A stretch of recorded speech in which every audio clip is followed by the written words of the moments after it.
Carson Anderson, Gators out, 248-539-9797. Let's get back to your phone calls. We go to Tommy. You're next on 97.1. Hi, Tommy. Hey, Doug. What's up, my man?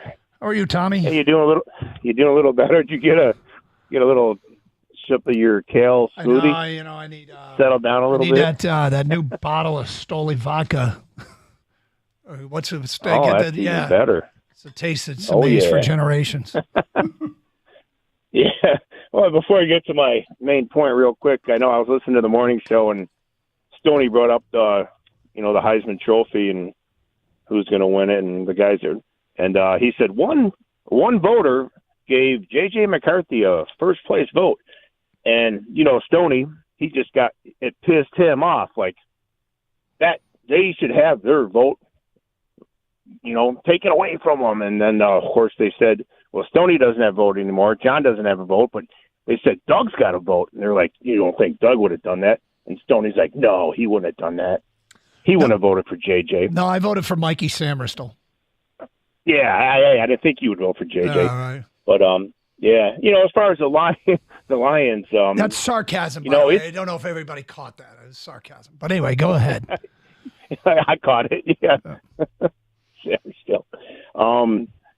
Yeah, this season, they're 8-2, and it was like, I think what they went out to L.A. and they beat the Chargers, and you had Jim Nantz and Tony Romo at the end of that game saying, wow, they mentioned the Lions in the Super Bowl in the same sentence. They said this team is watch out for this team. They're fun to watch. And then since then, they have not really played good football. And I was like, why did they say that? Why did they have to say that, And it's just something's wrong with it. Jared Goff has now turned into a turnover machine. And if they limp down the stretch, which I think they're going to do, and win the division, I think they will. They might have to limp down to get it. I just hope they don't play one team, and it's going to be a wild card team, and it could be the Rams. If the Rams come here, Stafford has been playing his ass off lately. He's been throwing the ball all over the place to Cooper Kupp again, and it's like. And I really hope if they do get him, I hope they have Frank Ragnow back in the middle of that offensive line to deal with as best you can with Aaron Donald. But look, it's.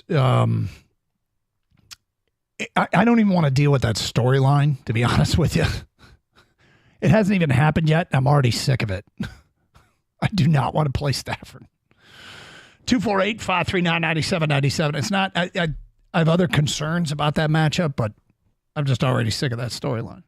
I don't know how Goff is going to do well, though, because he doesn't even have a friend who's a major league pitcher. Nate is next on 97 on the ticket. Hi, Nate. Hey, Doug. Thanks for taking my call. How you doing, sir?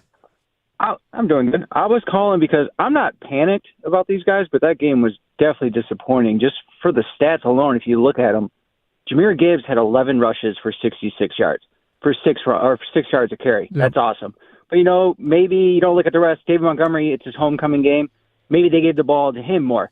No, he got 10 rushes for 66 yards, for 6.6 yards a carry. Yep. Each of those guys should have got the ball 10 more times. There's no reason Goff should have been throwing the ball 35 times. If they would have kept on running the ball, moving the chains, that would have took the double coverage. That would have brought a safety up into the box. Sam Laporta would have been open. J-Mo would have been open. I just think it was poor coaching. I have to put it on Ben Johnson. The in-game. I'm sure during the week they noticed that the Bears have one of the top rushing defenses. So they're like, we're going to go 2-3, 2 pass, 1 run. But no, during the game you should have noticed, hey, we're getting yards on the ground. I'll tell you what I think happened to them. I think they committed a bunch of penalties and got themselves in bad down and distance situations. And they got behind the chains and they were in must throw situations. They will run it in must throw situations more than most. But if we go back and look, and I'll try and do that, I think that the penalties got them in 1st and 15, 2nd and 12. The scoreboard, they're running out of time. I think you're right. I think ideally they would run it more. But honestly, that felt to me like a little bit of a product of getting themselves behind the sticks. You know what also, Doug, that could have been is they got in those passing downs, and when you scout the Bears, the caller's right. They have a really good run defense. So when they scouted them, they probably saw these holes in the secondary where you can get off in the passing game.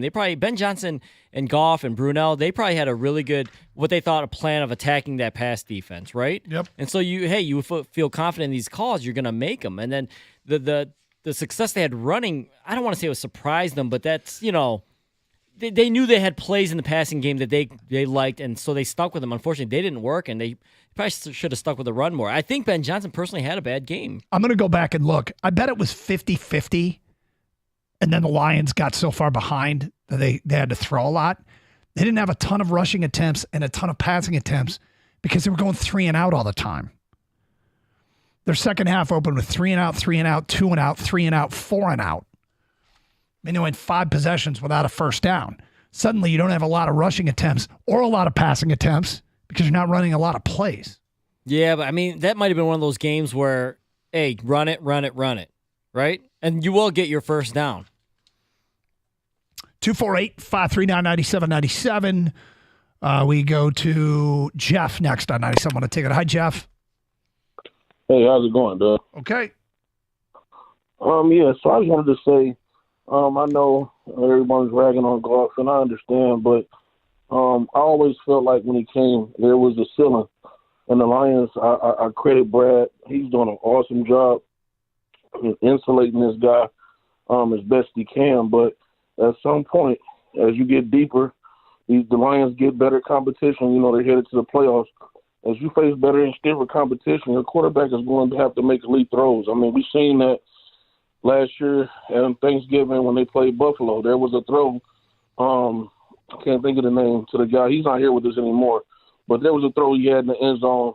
When they would have made it, Lion kicked the field goal. Josh Allen goes down and does his thing, game over.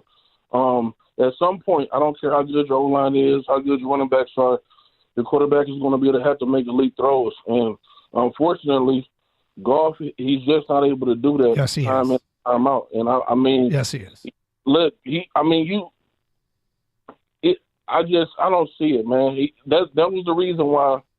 And I don't See like the throw he made on 4th down to Donovan Peoples-Jones over a linebacker between 2 guys in the secondary into a small window that his receiver was about to appear.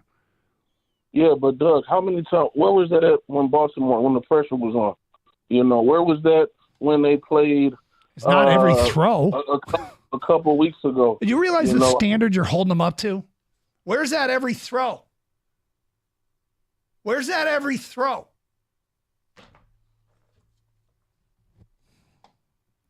This offense is top 5 in the NFL. Not bottom 5. Top 5.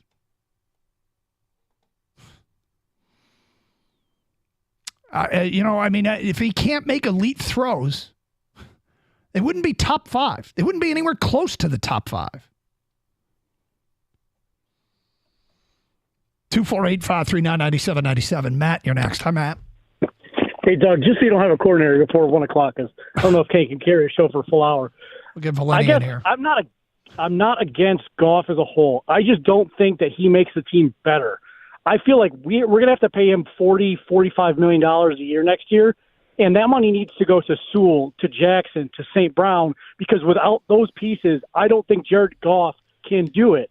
Jared Goff is a product of having an amazing offensive line, great running backs, and possibly one of the most underrated top 5 receivers in the league. That's why Jared Goff is good. Look, I think you just hit the nail on the head as to why they didn't trade for a rental defensive end, because they're going to try to bring all those guys back. And all the rental defensive ends would have taken up money that it would cost them to keep all those guys. And that's why I'm not against Goff. I just think that anybody that we bring in after Goff, Minshew, Wentz, whomever, can play behind that good of a line with that deep of a running back and these kinds of receivers that we have. I don't think Goff is worth $40 million. I don't know if he's probably worth, 30, 35, but he's not going to accept that. We need to invest in the team, which is what makes Goff good. I think they've set themselves up where they can do all that, Matt. I think that the more I think about when I looked at Montez Sweat's contract yesterday and it reminded me, I think that's the biggest reason. They didn't want to give up future assets because they knew that these players were just rentals. They wouldn't be able to afford them, keep them long term, and they're trying to keep this core together. And I think they can keep the core together. Sewell, ASB, and Goff all under the cap.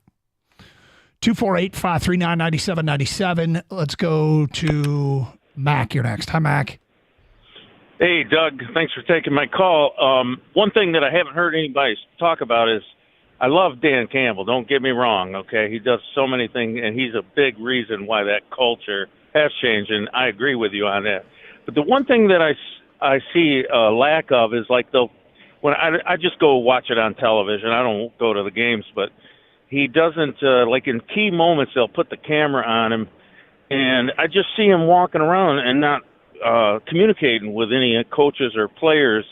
And after watching football as long as I have, watching Schembechler on the sidelines, I mean, remember Bo?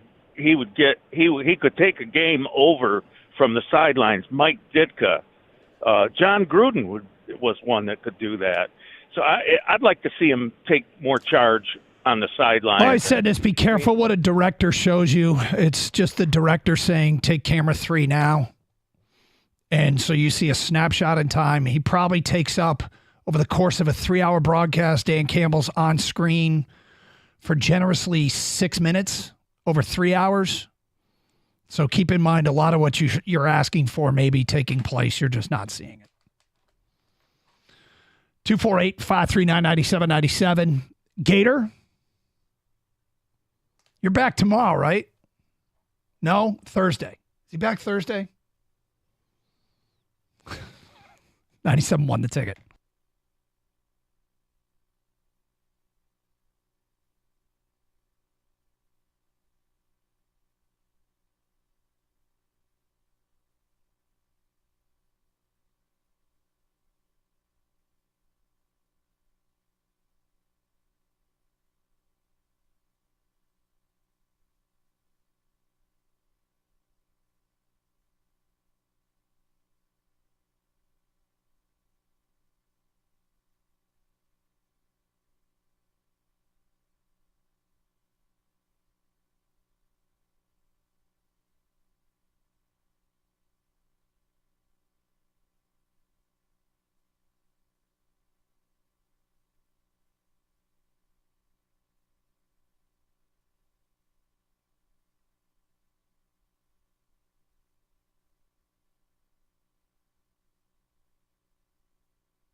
You know, concerns after Sunday's game are valid. I feel like this has led to some really desperate takes by people. Kang, you hit the nail on the head. These are some desperate takes. This is calls you take from a 4-9 team. Yep. The season spiraling out of control. Yep. A team that you're hanging on to hope and then finally realize it's not going to happen. There are some desperate takes out there. And this same group of players, the same group of coaches showed enough to get to 9-4, showed enough to get to 8-2 and handle a lot of what teams are throwing at them. They aren't playing as well right now. We all see it. Got it. Yep. But is it a team that needs just a little bit of a reset, a little bit of back to the drawing board, or an overhaul? We're getting overhaul calls here. I think you got to look at how you got to 8-2, how you got to 9-4, and get back to that, right? I know it sounds simple and it's not sexy and it's not earth-shattering news, but that's kind of as simple as it is. Why were they successful? Jared Goff playing at an MVP level before this last 4-game stretch. Mm-hmm. Maybe it's as simple as protect Jared Goff. Maybe it's as simple as run the ball more effectively. But those are things they have to clean up, because if they continue on this path, they're going to be a first-round exit. I mean, there was a game, it was a Green Bay game, where Goff was hitting the back step of his drop, and guys weren't open. And that was kind of weird. Then the next week against New Orleans, they were. And this past weekend, they were sometimes. But he had to fit the ball into some tight windows and make some elite throws. But honestly, there's a lot of football to be played to sort this thing out. And I think maybe our inexperience as a fan base is showing from the top. And I shouldn't get as frustrated with people who think that the end is near, because that's the way we're conditioned. But when you look at what literally you could point out, Dallas went through this earlier in the year. San Francisco went through it earlier in the year. I mean, I read that San Francisco has no answers. No pass rush. Purdy's not the quarterback when they lost 3 in a row. It's tough to win in this league. Yesterday, we probably could have taken calls for an hour straight on Green Bay, how Green Bay was going to catch Detroit. And I'm like, well, yeah, I mean, they're playing well, but they probably have to win out, or at least win 4 or 5. But even if they win out, the Lions still can win 3 or 4 and win the division. And winning out means winning 8 in a row to wrap up the year. And then bam, they lose to a 4-8 team last night. Miami, Super Bowl contender, blows a 14-point lead in the last 3 minutes. The first team in how many games, Kang? Teams before last night were 0-852 with a 14-plus point lead in less than 3 minutes to go. So they were the 853rd team to try to protect a 14-point lead with less than 3 minutes to go, and they blew it. That's a Super Bowl contender. Philadelphia, Super Bowl contender. Can't stop anyone right now. They're not playing well right now. Philadelphia had, between the end of the San Francisco game and the beginning of the Dallas game, gave up 10 consecutive scoring drives, 9 touchdowns and a field goal in 10 consecutive drives. And that's spanning 2 games. In the last 3 games, they're allowing over 36 points a game. They're going through it right now. And we're going through it right now. And instead of tweaking, which I guess, I got to very much respect people's opinion, because my solution to this is, hey, they got some things they need to tweak, things they need to clean up. The funny thing is I very rarely try and coach a team, because I'm not a coach. And when I talk to coaches and they start getting into the nuances and what they're working on, and I realize I know about 0.1 of 1% of what they're doing. And so I'll let them coach the team. I don't really quite know what the solutions are, but it strikes me that they have them in-house. They did get to 9 wins, and I don't think it was a fluke. And they've won 17 of their last 22. That's not a small sample size. So why are we making desperate changes? Why are we endorsing desperate overhauls? 248-539-9797. Let's go to Mike. You're next on 97 on a ticket. Hi, Mike. Hey, Doug. How you doing? You guys hope you're having a great holiday and pre-Merry Christmas. Hey, just to let everybody know, we all got to rush to pass for the other 31 teams. That's the way to get the quarterback. But, guys, I'm gonna clear this all up. The problem is it's not Jared Goff. The problem is it's Matthew Stafford. The city of Detroit, my offices, my friends, and my coworkers are all in love with Matthew Stafford. Well, if we had Matthew Stafford, we would be better. Well, you had Matthew Stafford for 12 years. He never won you a division. He never won you a playoff game. You guys know that he's the NFL league in history of pick sixes. He's fumbled the football. The way you win in football, guys, you need an O-line and a D-line. Right now we got guys that are hurt on the O-line. That's hurting the offense. We're still a top five, and we got guys on defense that are not getting to the quarterback. Yes, the quarterback cannot fumble the ball. The quarterback should not throw interceptions, but it takes a team. But the problem is around here, no matter what Jared Goff does, how good he was at the start of the year, he never gave any credit. But then when he does bad for a couple games, yes, you got to protect the football. It's all his fault. But I'm hearing if we had Stafford on this team, we would be better. If you had Matthew Stafford on this team, you would be an under 500 football team. I'll listen to you, Doug. I don't know if that's true, and I haven't heard. You're the first person that's brought up the name Stafford, and they'd be better off with Stafford. So I seriously don't know. I mean, obviously you're hearing it in your circle. I have not heard that. But look, I mean, I'm pretty happy with this Jared Goff-led team. They're on the brink of winning a division for the first time in 30 years. 30 years. So I'm pretty stoked about that. I'm pretty stoked where he got this team. You know who's got a better chance to make noise in the playoffs? A team that's hosting a playoff game. That has a legitimate chance to host 2 playoff games. Those teams have chances to make noise in the postseason. Stafford didn't win a division. And I like Stafford. And Stafford proved if the right team's around him, he can do more than win a division. He can win a Super Bowl. He proved it. But this is... I'm getting Stafford call flashbacks here, Kang. Well, we don't want to go there. No. The real question is, can Stafford win 2 Super Bowls, Doug? No, I'm kidding. That wasn't the question. But I think Jared Goff, I think people completely forgot, like, he is the guy who's led this team to 9-4. Yep. You know, like, he's not playing the best right now, but it's not like he's earned the right to finish this thing out. I don't think his play has been so bad where like this guy's got to be benched. We've got to see who's out there. No, he's earned the right to finish this out, and we'll see where it goes. I think we can start having those future quarterback discussions maybe at the end of the year. Maybe at the end of the year, yeah. You know, but even then, they don't have to. No, they still got him under contract for another year. They still have a 2-game lead for the division. They're literally 1 game back of the best teams in the NFC, who are 3 of them are 10-3. I mean, right. That's to try to put things in perspective a little bit. 248-539-9797. We go to Bob next on 97 on a ticket. What's up, Bob? Oh, hey, guys.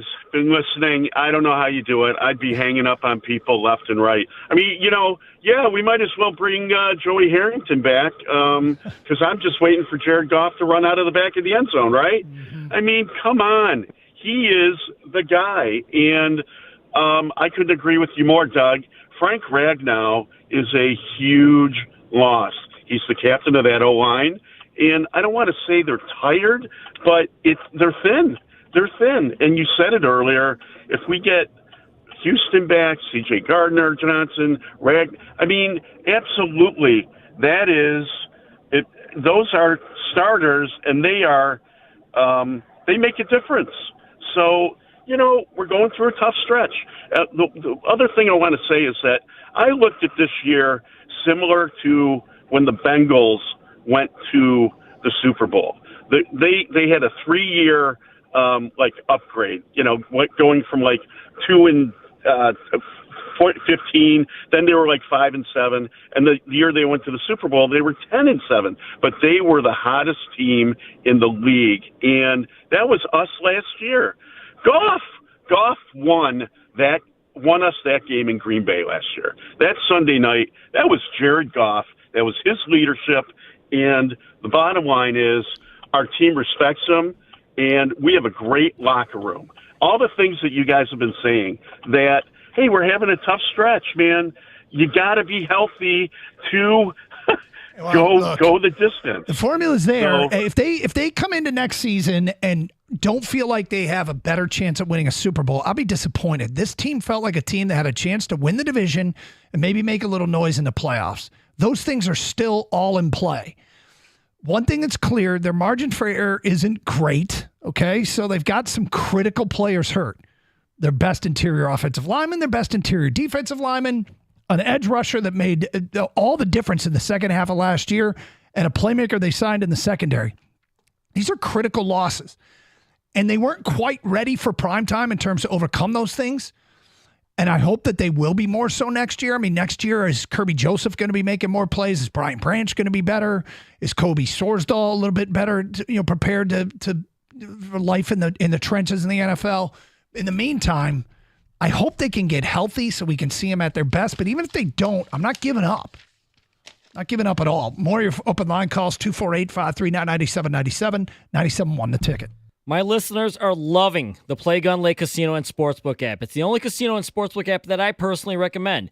Play all your favorite casino games for real money and bet on all your favorite sports. Early lines on this Saturday's pro football games. Yes, there are 3 pro football games this Saturday. Detroit is a 4-point home favorite hosting Denver. Cincinnati is a 4-point home favorite hosting Minnesota. And the Black and Gold of Pittsburgh are a 2.5-point road underdog at Indianapolis. Download the Play Gun Lake Casino app right now, and all your favorite casino games are right at your fingertips.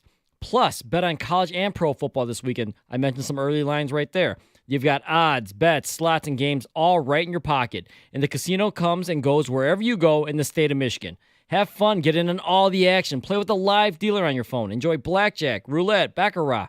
Great offers right now for new users. Download the Play Gun Lake Casino app and get up to $1,000 casino bonus if you're down in the first 24 hours. New users only. Casino bonus must be wagered. Terms and conditions apply. See website at playgunlake.com for details. You must be 21 and in Michigan. Gambling problem? Call 1-800-GAMBLER or Michigan Problem Gambling Helpline at 1-800-270-7117.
All right, it's Carson Anderson. I don't know what the hell that is. Some of the Christmas. Is that a Christmas carol? Yeah, I think you and Gator both say this every year when this song comes on. Yeah. What the hell is that? Dominic the Donkey. You don't play this at Karsh household? We do not play this at the Karsh household. When opening up gifts?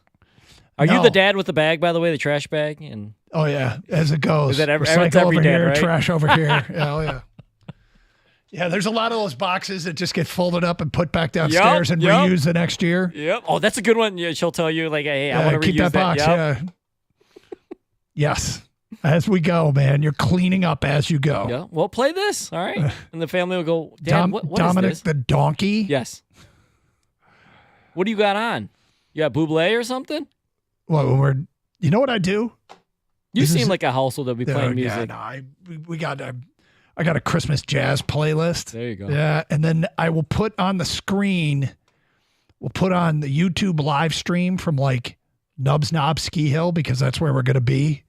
So I'll have that in the background and we'll have the Christmas music going and I'll have the big bag and so we unwrap the gifts, I'm putting the trash in the bag and kids get their piles going and yep. And then at the end, like my wife and I are sitting there and the kids are looking for gifts and the only ones left under the tree are the ones for us.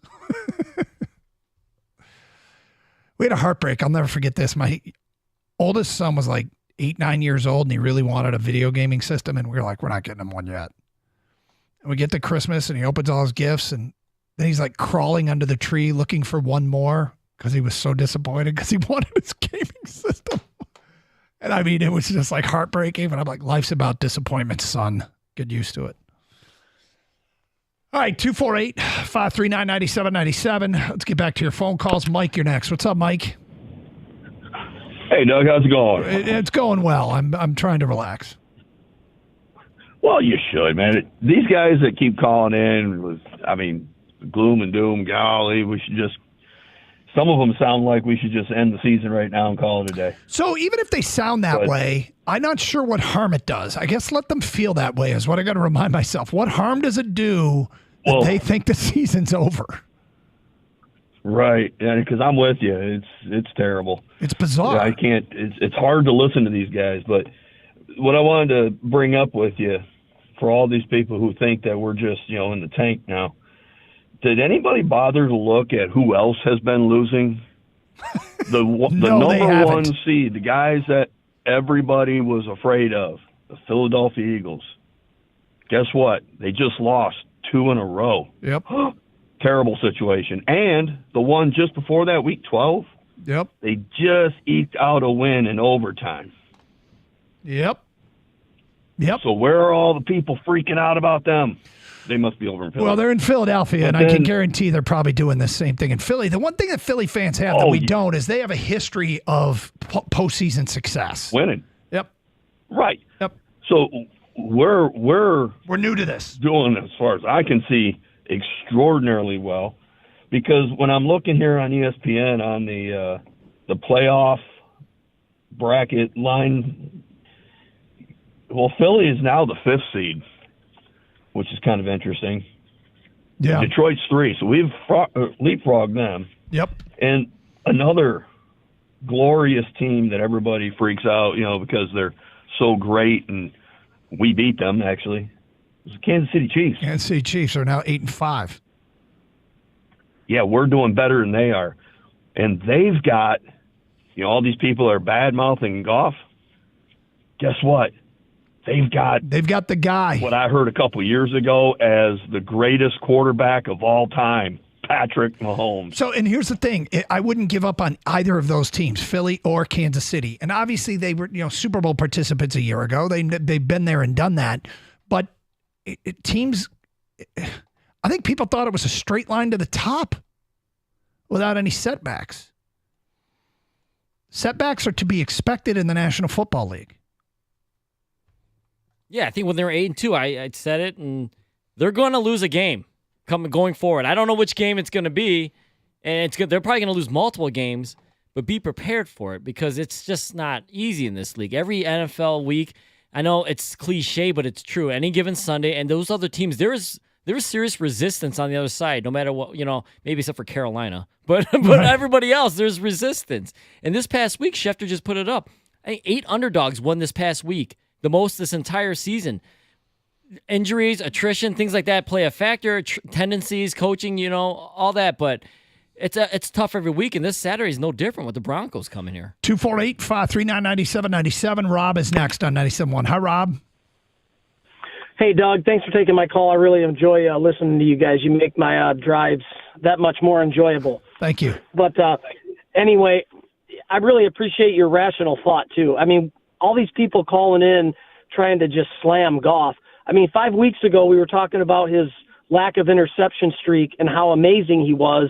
And it's like, I'm 52 years old. I've been a Lions fan my whole life. And this is the first time that I actually see an actual plan of what we're doing. I mean, wasn't Sunday like the 9th different starting offensive line that we've had through the course of the season? Something like that. I mean, we know he's not a mobile quarterback, but I don't know any team in the league that has a Lamar Jackson and a Tom Brady combination. So, I mean, it is what it is. And it's like, as far as that comment that caller made about Sean McVay, that guy's the TJ Fleck of the NFL, man. Whatever. I mean, I'm enjoying our ride right now, and it's just nice to see a plan. And I think we're going to be built for long-term success, and it's not going to happen overnight, but that's all I had to say, man. Thanks for your time, man. Appreciate the phone call, 248-539-9797. Nate is next on 97.1. Hi, Nate. Hey, Doug. Thanks for taking my call, man. Sure. And Merry Christmas to you and your family. Merry Christmas to you. Yeah. Look here, Doug, man, I just really don't know what's wrong with these people. This is the best that we have had it, man, over the last 40 years or so.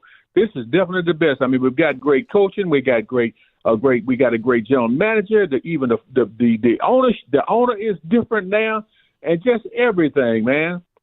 And really, all has got to be corrected right now. We got to get back, like Dan Campbell been saying, we got to get back to the offensive line performance for Jared Goff. That's what he needs. I am so happy with that young man, but that's what he needs. Well, look, it's it is what it is. He has his limitations. I have my limitations. You have your limitations. How do you get to the place that you need to be? What help do you need to get where you need to be, right? And I think it's a collective effort. I don't think Goff deserves all the credit. I think Ben Johnson, the O-line, and the receivers, I think collectively, because I still don't think that they're thought of as being an elite group of receivers. We have one guy that's creeping into the top 10 in Amon-Ra, and we got a tight end that might, in year one, establish himself as a top 5 weapon as a tight end. He might be doing that right now. We got a decent backfield, okay? Pretty good backfield. The one thing that we've had that we all agree upon that has the potential to be elite or already elite is the O-line. And if I look at my expectation for a position group and what we're seeing, Goff is not the one that's coming up shortest of where my expectation is. It's the offensive line. Now, to be fair, that's where I have the bar the highest. I think the most of that group. And I think that they collectively have been underachieving. Now, could the injury to Ragnow be hurting 2 positions? Yeah. Because if Ragnow's back, then Glasgow's a guard, and they're better at 2 spots. But that could take care of itself. Could take care of itself. Hope that does happen. All right, what has gone wrong? And is there a message for the fans? What Jared Goff said next? 97.1 The Ticket.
Carson Anderson, our weekly conversation with the Lions quarterback. Gator is out today, and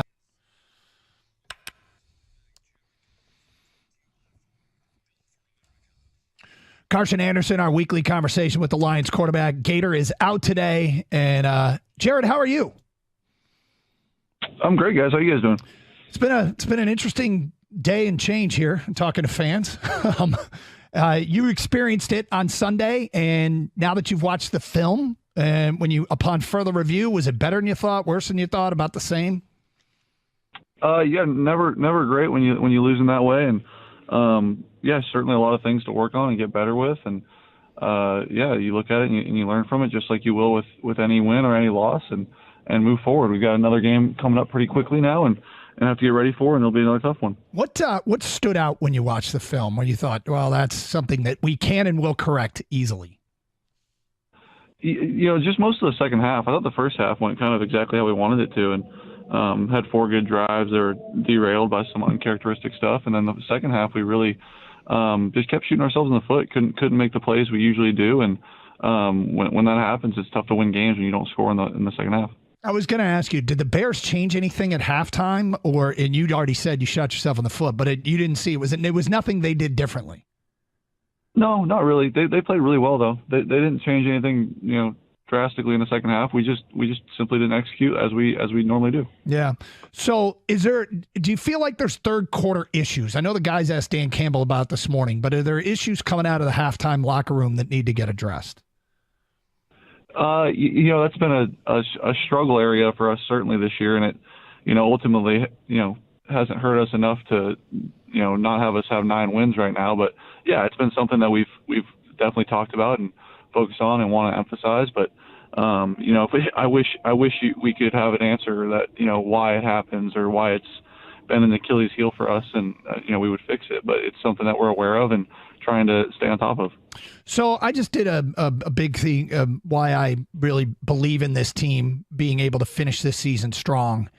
And it's based on a big part of it is a different culture that we are seeing under Dan Campbell and Brad Holmes. I feel like you guys losing games and then going on winning streaks is an example of it.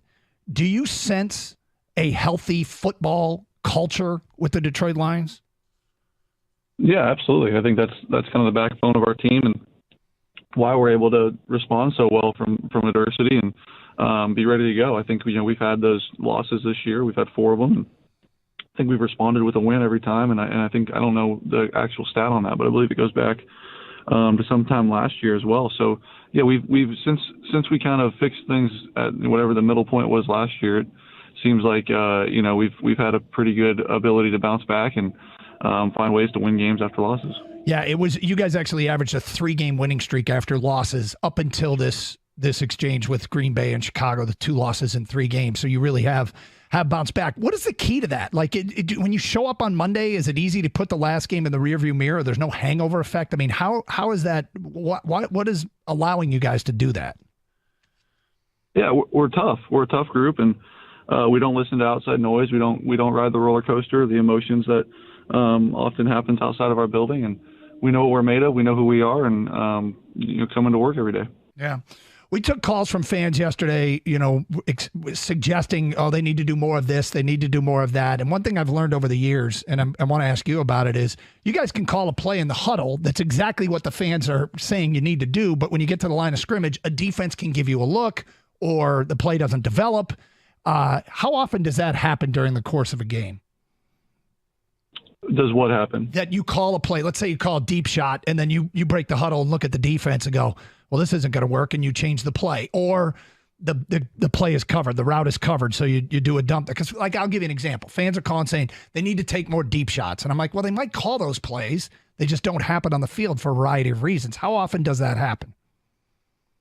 Sure. Yeah, well, we have a variety of play calls in the huddle usually. There's 2 or 3, and based on the criteria of what the defense is showing, we'll get into the correct one. And we're not just going to call a play to call it. We like to get into premier looks and call plays versus the premier defense that we want to go against. And so we're not just going to throw something against the wall and see if it sticks ever.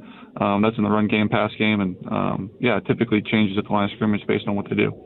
Dan Campbell said something this morning about the 4th and 1 call, that they gave you an unscouted look. When you're a quarterback and you see an unscouted look, what goes through your head? Yeah, that's part of the game. It happens every week, and you'd like to be able to adjust and make it work regardless. But sometimes they get you, and sometimes we get them. So it happens every week. We have new plays in every week. They have new defense in every week. So it's nothing unusual for us.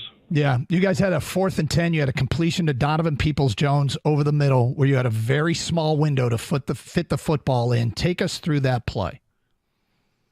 Yeah, I believe it was 4th and 3, and knew we had to kind of make something happen there, and got to the backside pretty quickly, and he ran a great route, was able to fit it in there, and he made a great play. I was glad to get him his first catch now going, and see what he can do from here. Yeah. The other thing about the game, on a positive note, is they're a great run defense, and you guys were able to run the football reasonably well. I know you had to get away from it because of the score and the situation, but that offensive line did a good job. Your running backs did a good job. Talk about the success you guys had in the run game. Yeah, we did run it well. We did. It's been a point of emphasis for us since the bye week, and something we've been doing well as of late, and something we absolutely want to rely on, especially coming down the stretch here. It's those teams tend to win, the teams that can run the ball late in the fourth quarter, and something that we need to continue to keep doing. I imagine one of the frustrating things for you is the quarterback center exchange. On the TV, they said that it looked like it might have been a double clutch on the snap. Did you guys talk about that and make sure that it got corrected? And is that also an example of when you have a different center in there, stuff like that can happen? No, I feel great with Graham. He's done a great job all year, and things happen, and we cleaned it up, and yeah, it's something we took care of on the sideline. Mm-hmm. How much are you looking forward to getting Frank back? Is this the kind of thing that you are paying attention to, or does it even matter? You just show up and play with who you got. Well, yeah, you'd love to have one of your best players back, but you don't control the scenario that he's in, and I know he's trying to get back as soon as he can, and if he's back, great. If he's not, then Graham will do a great job again, and I play with whoever's out there, and hoping he can be back, but you never know. I was listening to your offensive coordinator last week, Ben Johnson, and he was discussing how after every game you kind of sit down and you look and you go, well, we didn't do this as much as we'd like, or we didn't do that as much as we'd like. When you look back at that game, is there something that you hope that you'll be able to do more moving forward that you just basically weren't able to do against the Bears? Yeah, move the ball in the second half. I think that'd be the kind of easy answer. We did a good job in the first half of moving it and scored there on those last two drives, and I thought the end of the half scenario was really good. And then in the second half, for a variety of reasons and mostly our own fault, we weren't able to move the ball very well. And it's something I take a lot of pride in, is being able to obviously score points, and something I'm planning to get fixed this week. Broncos coming up this weekend. That was a team that earlier in the year looked like they were going to be a mess, and then they have rallied. You mentioned the roller coaster. What have you seen from them in recent weeks? Yeah, they're playing great ball. They're playing good defense, playing good offense. They're taking care of the ball. They're doing all the right things right now, and typically when that happens, you're able to win games. And they're playing well, and we'll come in with a lot of fire in them. They've got a good playoff opportunity in front of them with these next few games, and we need to come ready. I did hear that after the game that the head coach, Dan Campbell, was pretty upset. Did he convey that in the locker room, the behind closed doors stuff? I mean, was it pretty clear that he was not happy? Yeah, I mean, none of us were happy. It was a poor performance by all of us, and none of us were happy. Yeah. So what are some of the points of emphasis this week? I know that a couple of weeks ago it was going to be ball security, and you guys came out and showed that in the New Orleans game. What are the points of emphasis this week, getting ready for this Bronco game? Yeah, just getting back to what we do, and finding ways to do what we did in the first half for the whole game, and you finding ways to get back to who we are offensively and defensively, and play a complete game, play a together game, and complement each other, and do a lot of things that we were doing that got us on all these wins so far this year to get us to 9-4. We know we've lost 2 of the last 3, but how do we get back to that winning ways and finding ways to win? Final thing for you, because I feel like I've spent the last 5 hours of talk radio talking fans off the ledge. Do you have a message for the fans that are really concerned right now? You mentioned the 2 of 3, because we're not used to this. We're not used to being at the top of the division. Do you have a message to the fans that are really concerned right now? Yeah, well, we lost 2 or 3, I think, for the first time in about 20 games. So yeah, we're going to be just fine. We're 9-4. We got a good stretch in front of us, but it starts this week with the Broncos, and we're excited to get back in front of the home fans. We expect them to bring a lot of energy and passion for us this weekend, and it'll be a lot of fun, man. It'll be fun to get back in front of them and hopefully get back on the win column. Jared, thank you for your time. We appreciate it as always, and we'll talk again next week. All right, guys. Thank you. There he is, Jared Goff, quarterback of the Detroit Lions, who joins us every Tuesday.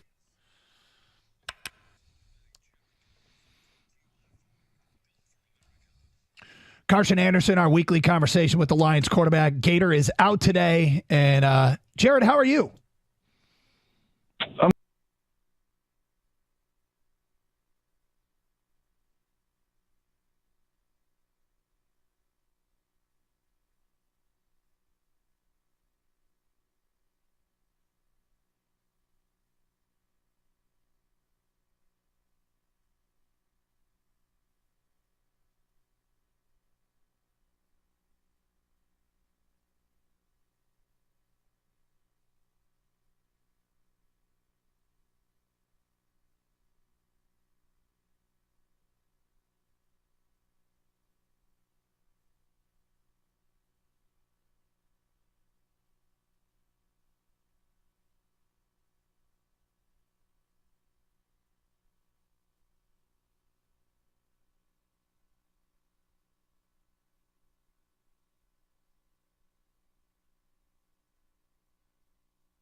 So 2 things here. One is when you lose 2 of 3 for the first time in 20 games, there is a possibility it's the beginning of the end.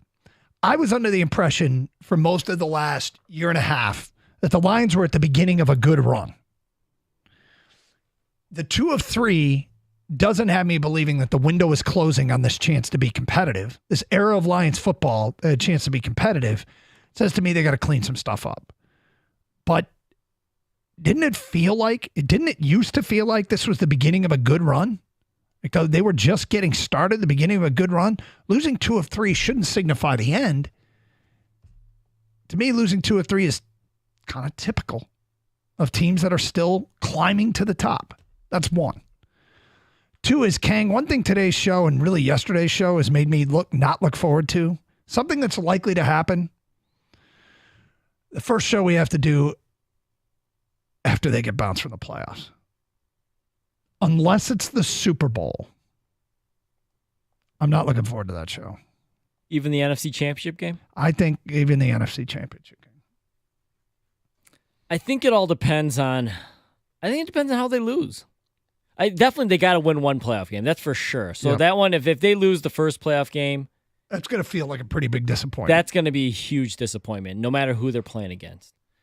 But after that, I think you have a good portion of fans that keep it in perspective. I hope so. I think today, the last couple of days, I think has brought your faith in the Lions fan base down a little bit. I think there's been a lot of people that have been waiting for the signs of weakness.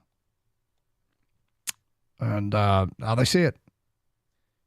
Because if they get trucked by like the Niners, let's say in the second round or something, or however this thing shakes out, I think people are going to be like, okay, that clearly was a better team than the Lions. We gotta go back to this offseason. We've got a draft, right? We've got free agency. What do we need to clean up? But if they lose to, the Vikings or the Seahawks, that's going to be bad. What's weird is in the NFC race, 4 teams have distinguished themselves. There are 3 teams that are 10-3. Dallas, Philadelphia, and San Francisco. 1 team that's 9-4, Detroit. There's no 8-win teams. There's only 1 7-win team. So it's like there's this grouping at the top that Detroit is in. Then there's a gap where only 1 team has 8 or 7 wins. And then there's everybody else. What a good spot. 248-539-9797. And the other thing is they don't need help. Like they control their own destiny, which is even when the previous Lions teams, even like Stafford's best teams that were trending towards the playoffs, they were always dealing with Aaron Rodgers and the Packers. Now, I suspect over the next couple of years, the Packers could get better. Bears could get better. Heck, Vikings could get better. But I don't think the Lions are going to need help. They're going to have to beat good teams to hang on to their spot at the top of this division. And that's okay. They don't need help anymore. They can do their heavy lifting themselves. All right, let's get back to your phone calls. Robert's next on 97.1. Hi, Robert. Hey, guys. Love your show. Love your connectivity. Well, thank you. Wanted to specifically talk about Jared Goff. I'm from Southern California. I remember watching him in spring training at UC Irvine.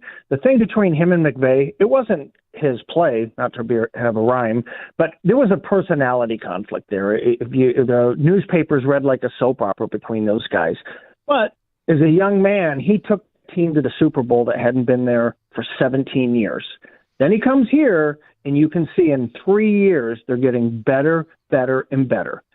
You look at any team that's a top-tier team, San Francisco, Cowboys, Philadelphia, it doesn't happen overnight. You got to bring in the right you have to have the right ownership, the right management, right coaching, right players, and it's a step-by-step build. And I would bet all the money in the world at Caesar's Palace that Lions fans would put everything down if they could be told that these are the types of years you're going to have and you're going to continue to grow. He's the right guy with the right coach. They're on the same page. Football's a long season, and it plays out. And what it looks like today is completely different than tomorrow or yesterday. And I just think this team, for the first time in forever, that from what I've been around, is definitely delivering a great product, giving the fans, they're in every single game. They're winning the majority of their games. They're only going to get better. They're not making stupid split decisions just for the moment. And that's the sign of a quality team, ownership, and management. Robert, the one thing about it is, I guess I took issue today with the people that are ready to dump Jared Goff. Let's let this man do something that hasn't been done in 30 years, lead a team to a division championship, and then see what he can do from there. And there's a decision coming up on a contract. Yeah, I got it. But we don't need to make that decision today.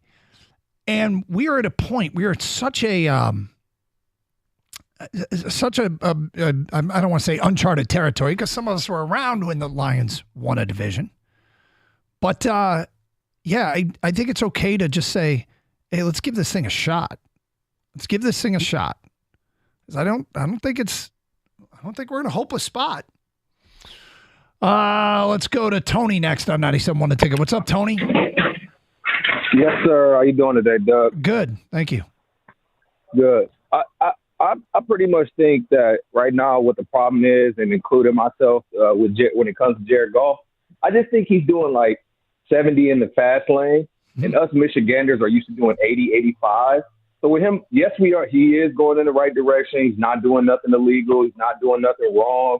You know, we are progressing. We are moving forward. But I think as Michiganders are so used to doing 85 in the fast lane that we want him to throw that deep ball, run that risk of possibly getting pulled over or some of that nature. And I think just because it hasn't been thrown yet, that's where a lot of us are throwing up our red flags. Oh, no, I think something's going on. But I just think he's just doing 70 in the fast lane, and us Michiganders aren't really a fan of that. We're so used to doing 80. Especially with us being so close. I don't know why we'd be used to. Why would we be used to anything? Are we used to 9-4?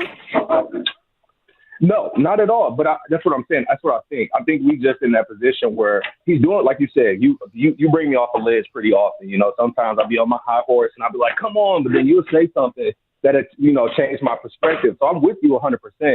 I just think that we so used to.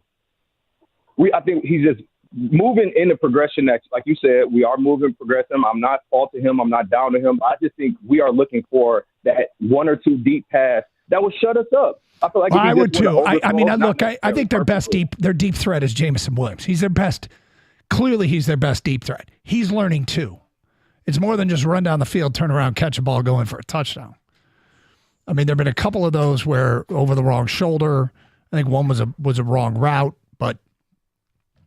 Hey, I just wanted to take a moment here at the end of the show to say we lost a friend here of the station in Don Swendell, who did voices and produced stuff for years here at 97.1 The Ticket and at WDFM before that. Was a great personality, a big part of early sports talk radio in Detroit. And I remember when I first met him, it felt like a real thrill because I heard his work forever, and he passed away 2 days ago. And just want to tell Don, we loved you, man. You were a big part of a lot of our earlier days in radio and influenced a lot of what we do and always provided feedback. And I think everybody's got a Don Swendell story of one kind or another because he was such a unique guy. Great jazz musician and good friend, and he will be missed. So thank you for all your support over the years, Don. Rico Beard has made his way into the studio. Hello, sir. What's going on, Doug? I'm very interested, and I hope the Twitch crowd tunes in today because the two of you are wearing, you don't have to say what it is, but you two are both wearing somewhat random Power 5 hoodies today. Was that by design? No. Oh, okay. I was wearing this because the fans of the show know Mike lost a bet to me. Okay. This was the payoff to the bet. Okay. So. All right. Yeah. Well, it was just random. His is random. His is very, like, you could give a prize. We're not giving away prizes, but I don't think anybody would guess. Yeah, maybe we should just, people on Twitch, just guess what random Power 5 hoodie is Valenti wearing today. Right. Just random. Because he gave me the story. For me, it was more of a he lost this bet. And mine, if you follow the show, you know, not that random. What was the bet? I apologize. We bet on the Pac-12 championship game. Okay. So, yeah. And you went with Washington. I said UW, and he all year long he's been telling me UW's frauds. They're going to lose. They're going to lose. They're going to lose. And I'm like, Mike, I need you to keep picking against them. Yeah. Well, I don't think they're frauds. Well, I think they're pretty darn good. All right, what do you got playing coming up next? Well, he's on a heater right now. He's a little upset. Is he? We need to know, is he a bad fan? Is he a bad fan? Because I know what this is about. I sent him a text last night, and he's still livid. He told me he hopes my house collapses on me. Yeah, while I sleep. That's on brand. Have a great show. Thanks, man. Kang, thank you sure I can't go with you? No, this is your job. Okay. You stick around. Kang, great work today. And everybody, thank you for listening and calling. Stay safe. Treat each other with respect. 97.1.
Ho, ho, ho.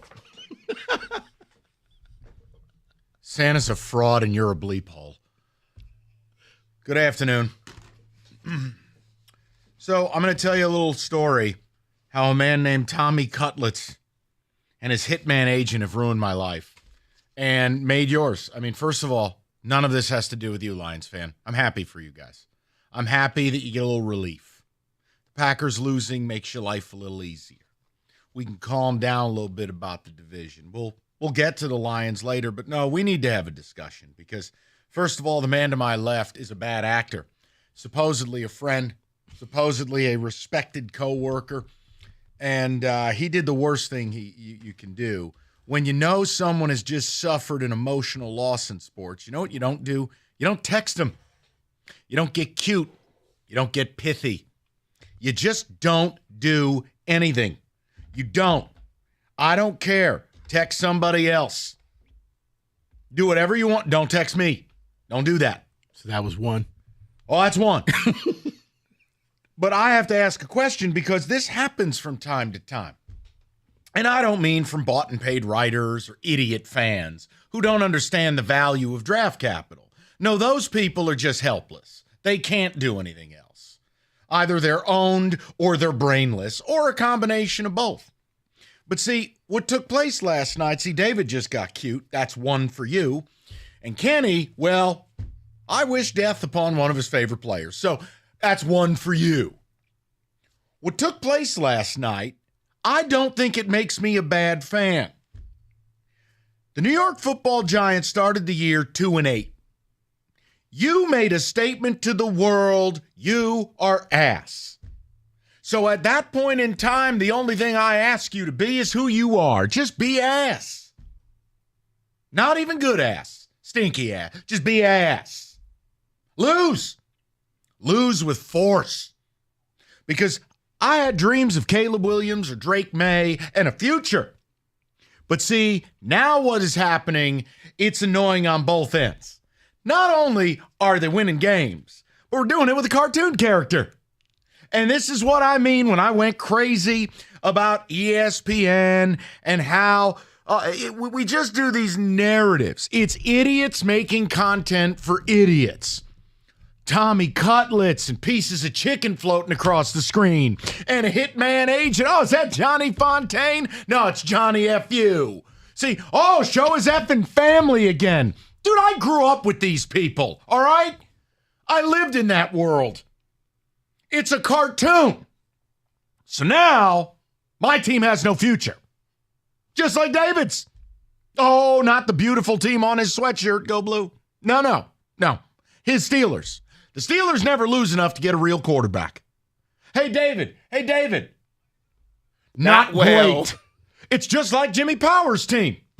That happy horse bleep team in Atlanta. Hey, Jimmy, I don't need an answer because I just talked to you in your office. Not great, because Desmond Ritter's your bum-ass QB. So now I'm sitting here, and my life is ruined because the Giants went from having the number 2 pick in the draft, we're currently drafting 9th. And over the course of last night, I did some terrible things. I mean, I told my dad to lose my number. I told one of my best buddies in New York he's a functioning moron. And I wished Rico's house would collapse upon him while he slept. You can't tell your dad that. I told him, if you're going to do this celebratory crap, lose the number, and I'll see you at Christmas Eve. You got to put respect on Big G's name. I do not. Not when he goes into this. Big G earned respect. I'm enjoying it for the moment. What an idiotic take. Because the moment is ruining the next 5 years of the franchise. So I have a question to the people. Don't worry, we're going to get to the Lions. Don't worry. We're going to celebrate good times because another team did something great for us. Do you know what it is? Oh, I know. But no. But. What? Okay, so why is it, Mike, that the New York media is hyping this kid up? Idiots making content for idiots. Hey, hey, Tommy Cutlet. All it is a sales pitch. This guy's a nobody. He's a nothing. 2-8. Lose. If I owned the Giants, I would have given Tommy DeVito $10 million to disappear. Dayball, here's an extension. Call your worst plays. Lose. So here's my question to you, Detroit. Am I a bad fan? I don't enjoy it for the moment. I don't get happiness in it. I don't find Tommy DeVito, his family, or that ridiculous Halloween costume his agent wore last night. I don't find any of it enjoyable. I don't find any of it cute. I don't find it humorous, novel, none of it. It is an active sabotage of the future of my franchise. Because now, you know what I'm going to get? I'm going to get Daniel Jones in a halo to start 2024. It's not fun. It's not. If you say the phrase to me, why can't you just enjoy it for the moment? I'm taking you out of my phone. I hate you. Can't do it. My dad's like, well, what do you want me to do? Stop rooting for it, Dad. Yeah. So I want to ask the question. Do you vibe with what I'm saying with your teams? Do you understand? Or am I a bad fan? Am I a bad fan for wanting better? For knowing, hey, last year, remember when Carolina won too many games? Remember what they needed to do to move up to get Bryce Young? Oh, I don't know. Something called whoring out their entire future. Well, now I'm sitting at 9th. I can't draft Caleb. I can't draft Drake May. I won't have access to Mike Penix. I have Stugatz. Hey, there's a phrase maybe Tommy Cutlets. He knows what Stugatz is because that's what I got in my stocking. Santa gave me the wrong kind of cannoli, and it's in my stocking. So I'm asking the question. I don't find any of it funny. This lazy media cartoon character garbage. This guy is an incel. He's actively wrecking the New York Giants, and I'm supposed to celebrate him. And I have allegedly smart people reaching out to me, gaslighting me like I'm crazy. No, I'm not crazy. I wanted a top 5 pick. I need a quarterback. My other quarterback has a neck that is destroyed and a blown out knee and might actually suck. Oh, remember when this guy to my left? Nice pullover. I should know. I bought it. This bearded idiot and this fraud who's supposed to be a pastor but doesn't do anything Jesus would do. The three of you panned with the Giants. Don't you dare. No. I'm going to tell you something. It's too close to Christmas for me to say what I was about to say about your church. No. The point I'm making is no. The point I'm making is you idiots panned the Daniel Jones contract. Now you want to sit here and go, oh, don't you have Danny Dimes? Go to hell. So when you were a Pistons fan, when you're a Red Wings fan, when you were a Lions fan and you were desperate and you needed a quarterback, how can you possibly celebrate these wins? And then the worst part is we're putting this agent who's a nobody. We're putting this agent on TV. I thought that was a joke. ESPN doing graphics with chicken cutlets. And by the way, those aren't even cutlets. They're not even thin. They're not even pounded out. The ESPN. Do you have an Italian person that works there? Oh, chicken breast, chicken cutlet. Guess it's all the same. I don't find any of it cute. So straight up, I don't have to like this. It's Christmas.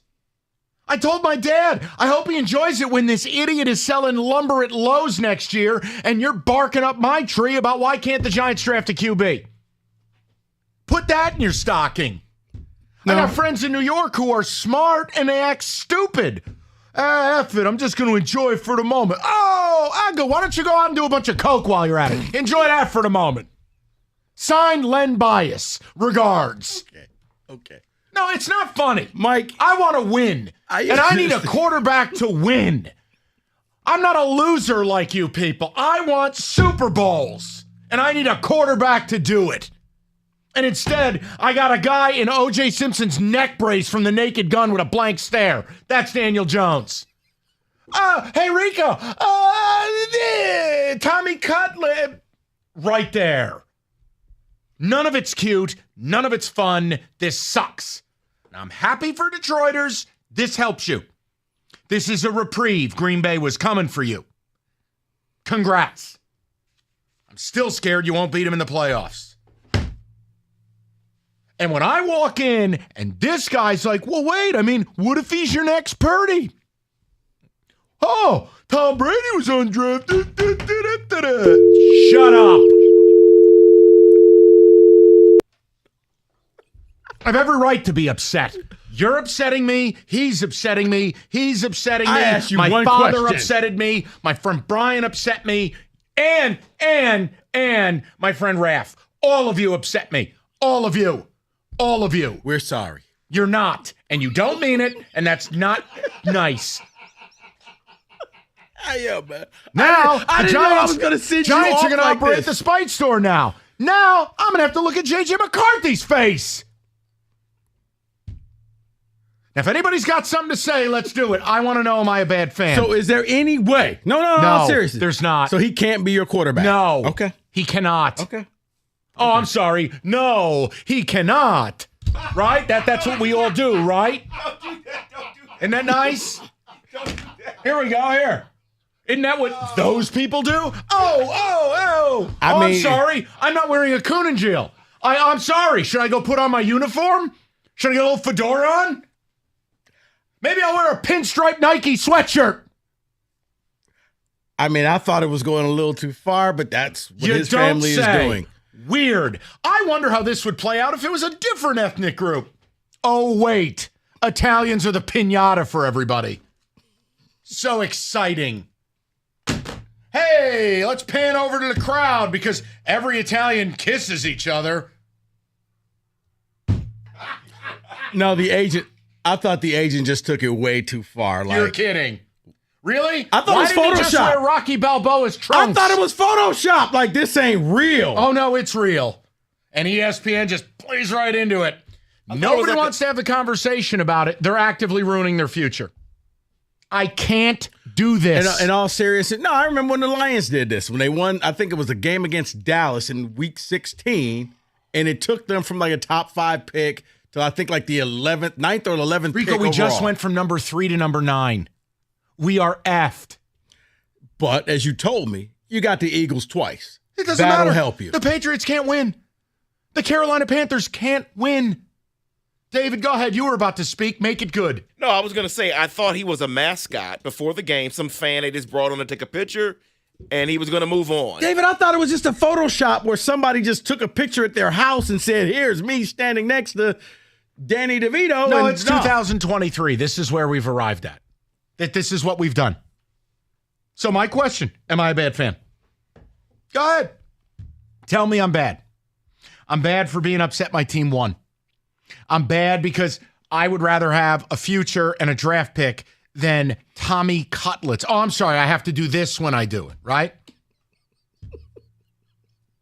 Maybe I'll put on a chef's hat for the remainder of the show. It's not you. It's not offensive. No. It's not. It's annoying. Okay. It's annoying. I'm not laughing at you. Oh, I don't care anymore. No, it's just you've already upset me, and I wish that your home collapsed upon you while you slept last night. There's really no coming back from Big that. G keeps sending me text messages. Good. So that's what's so funny. Good. Lose the number. See you Christmas Eve. Don't talk to me. Oh, I'm enjoying it for the moment. Right here, respectfully. 248-539-9797.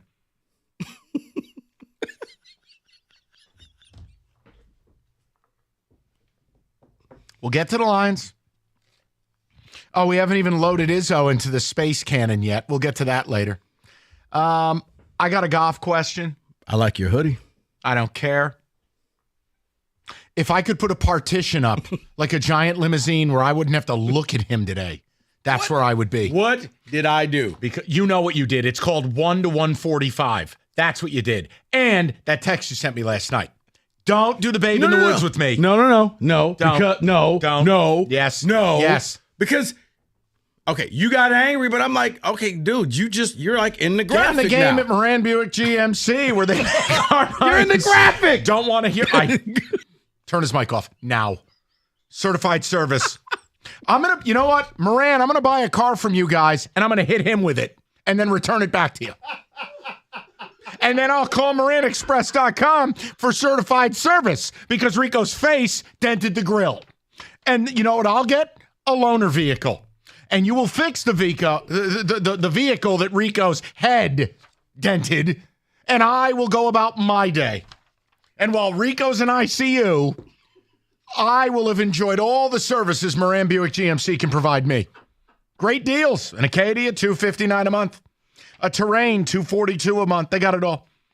I already told you, MoranExpress.com for the service. It's Moran Buick GMC, where you always get the best price, period. It's on Telegraph, just north of Eureka and Taylor, or MoranExpress.com. It's Moran Buick GMC. We are professional grade.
All right, David.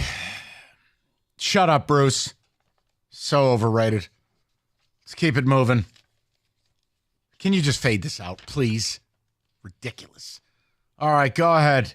Take a text. I'll get to the callers. Am I a terrible fan? Oh, my God, Mike, sounds like the Lions fans of Christmas past when we would be in the 3rd spot. Then the Lions would beat a playoff team and drop 5 spots. It's from Jason. It's exactly what happened last night because this cartoon character and his outer central casting agent are ruining my life.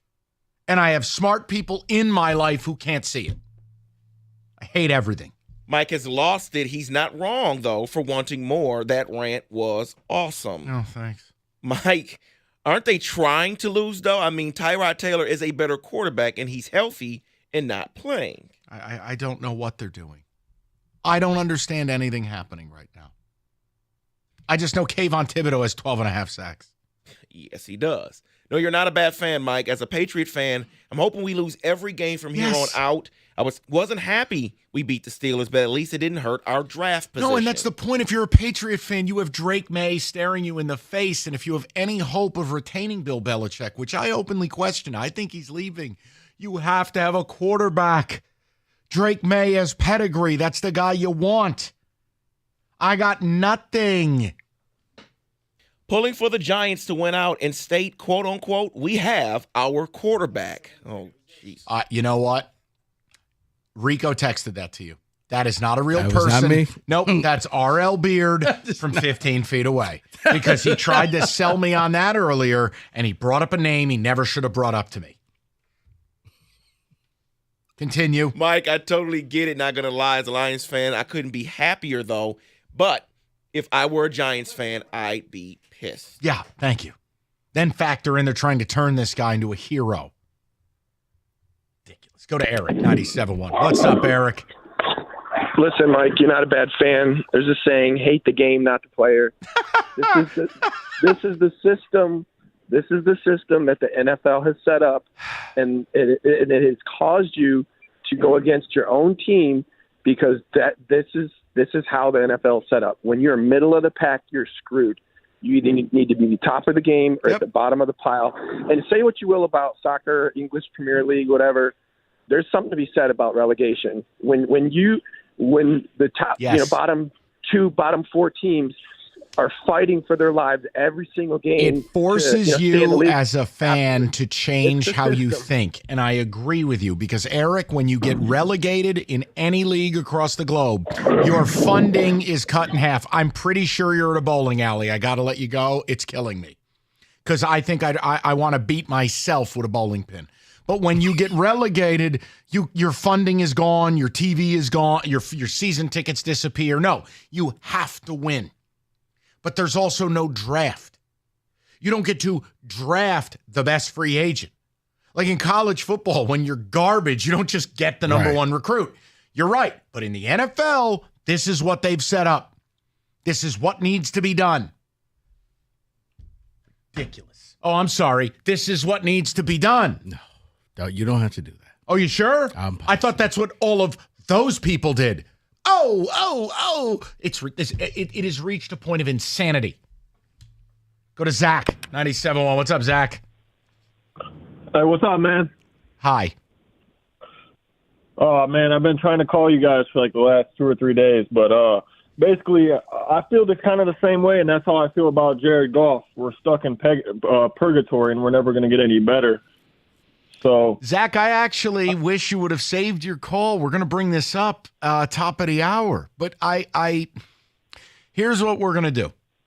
We're going to take the good. We're going to take the bad. We are going to do something expansive on Jared Goff. If you miss it at 3 o'clock, you can use the rewind. But I promise it'll be a topic you'll really like. Yeah, I just wanted to really say is like in today's NFL, you have to have a top 5 quarterback or a top 2 or 3 defense to win a Super Bowl. Look at your Giants. Your Giants did it with Eli, and that's kind of how I feel how Jared is. Or like Eli. Or you have to do the super insulated plan, which is what Rico's team has done. They have done an elite, historically good job of insulating a rat.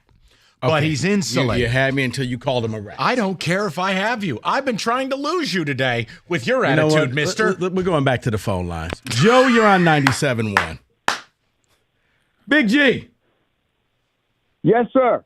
What's going on, man? Oh, don't. We can't do this live. Dad, I love you. I can't do this with you. No. Just listen to how I'm reasoning is. One, you blame me. Well, I have no control over it. None. And why can't you look at it as, now I'm being serious, coaches coach, players play. Whatever they're doing is their resume. It's on tape. So you wanted them to tank when they were 2-8. Yes. How can you possibly tank 8 games? Easy. Ask Carolina. Put out a lineup that can't win. That's the answer. So you put out all the kids nobody wanted in gym class. They can't win in the NFL, Dad. But if they tank 8 games, the GM and coach would be gone. No, if you're Mr. Mara, you tell them both. I'm extending both of your deals 2 years. Do what I'm telling you. Lose, or I'll bury you next to Hoffa in the end zone. Yeah, but so you look at it totally different than yes, me. Dad. You and I, but you're my dad. I love you. You are one of the nicest people on the planet. I am cold-blooded when it comes to this stuff. I cannot. I know you are. When you sent me that last night, and you're like, listen, players play. Dad, next year, when we don't have a quarterback and we're watching games together, you know what I'm going to do? I'm going to do what they did in the Bronx Tale. I'm going to put you in the bathroom. You're Frankie Coffee Cakes. I'm going to put you in the bathroom. I'm not trying to get you upset. I'm not busting your balls. I'm worried you're going to – I hear you on the radio, and it's like, God almighty, I don't want to stroke out. No, I'm fine. I'm fine. I'm just, Dad, it was you. It was Raph. It was my buddy in New York. And then this guy next to me. Your favorite person, or you were texting in the first segment, Dad. Mr. Rico Beard, right? The guy who pretends, I'm a man of God. He sent me the after the game. And I go, you got to have a little humor. No, Dad. Humor is going to be when Daniel Jones is wheeled on the field week 1 next year. That's humor. No, I do, Mike. Listen, I agree. They need a quarterback. I know that because Daniel Jones is not going to be ready. He's not. He's not. So what happened to the hero, Tommy Cutlets? This is ridiculous. Mike, I don't think he could ever be a starter. I listen to New York radio all morning. I mean, they're all out of their minds right now. This is my point. I'm living in insanity. Listen. You got to understand. I got to deal with my team not having a quarterback. I got to talk about Jared Goff at 3, and then this guy over here. This is dead. You know I call Rico Mr. Privilege. This guy found a homeless person, and his team's going to win a Super Bowl.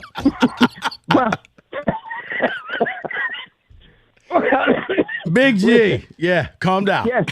So glad you I'm called. Fine. Yeah. You call back anytime you want, Big Mike, G. one other thing. Yes, if they can. Yes, Dad. All right. What free agent would want to come to New York and play? All of them. Money's all the same, bro. Dad, you know this. This is the NFL. People play in garbage towns like Pittsburgh, right, David? They go to Green Bay, which is hell on earth. Santa Claus doesn't even want to be there. It's New York City, Dad. I understand your reasoning. I do. But if I was a player or a coach, there's no way I would just play the tank. No, and then you know what would happen? I'd make you disappear. I'm the owner. This is what's going. I love you. I got it. I have to pay some bills. I will call you. I know you got to go. You got to pay the bills. I'll call you after the show. The objective in pro sports is to win. All right. Okay. I'll call you after the show. Yeah. All right. Hey, Big G, love you. Call anytime you want. Oh. Wait a minute. Just one time. Hey. Yeah. Hey, right there. Hey, Dad, you got a chef hat on? You holding the pepperoni right now? Oh, right. Oh, yeah. There you go. It's for everybody. I love you, Dad. I'll talk to you tonight. Oh, God help me. There's no segue. You're welcome. Why did you have my dad call in with a fake name? Just have him call in. I didn't. They changed the name. Kenny, why'd you change his name? I was trying to surprise you, that's all. Oh, it was a surprise for you. Perfect temperature to sleep, 68 degrees. Hey, that's what you'll say when you buy a Serta. The iComfort Eco. It's supportive. Get Desmond Howard off my television. That's going to send me over the edge, Rico. Supportive, designed to keep you cool, comfortable, feeling restored, or Serta's perfect sleeper. for pressure-relieving comfort and support while you maintain a balanced sleep temperature. It's Serta. They're made in Michigan. They have been for 110 years. Just go to Serta.com to find a retailer near you.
All right.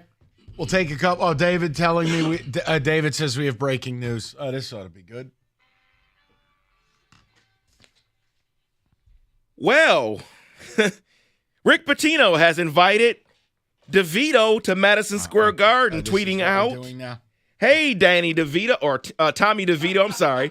We need some Italian luck in the Garden this Saturday. Courtside seats are yours." Here, David. This is what we're doing? Apparently so. Okay. No, I'm saying you, not Pitino. You tell me, Mike, I got breaking news. You got to hit the sounder. and you snake me like that. Yeah, Madison Square Garden. That's where he'll be on Saturday. We'll take the calls. We'll get the ticket text. I do have a Jared Goff topic I want to do with you guys. We're a little too far along in this segment to do a football today. Yeah, we we can do are. it next hour. We're good. But oh, by the way. Yeah. Oh God, Thank what? You too? No, thank you. Oh, you won the bet. So, Washington is a better football team than Oregon. You deserve the pullover. I lost the and bet. Hey, their quarterback could be your quarterback next year. Michael Penix Jr. Great.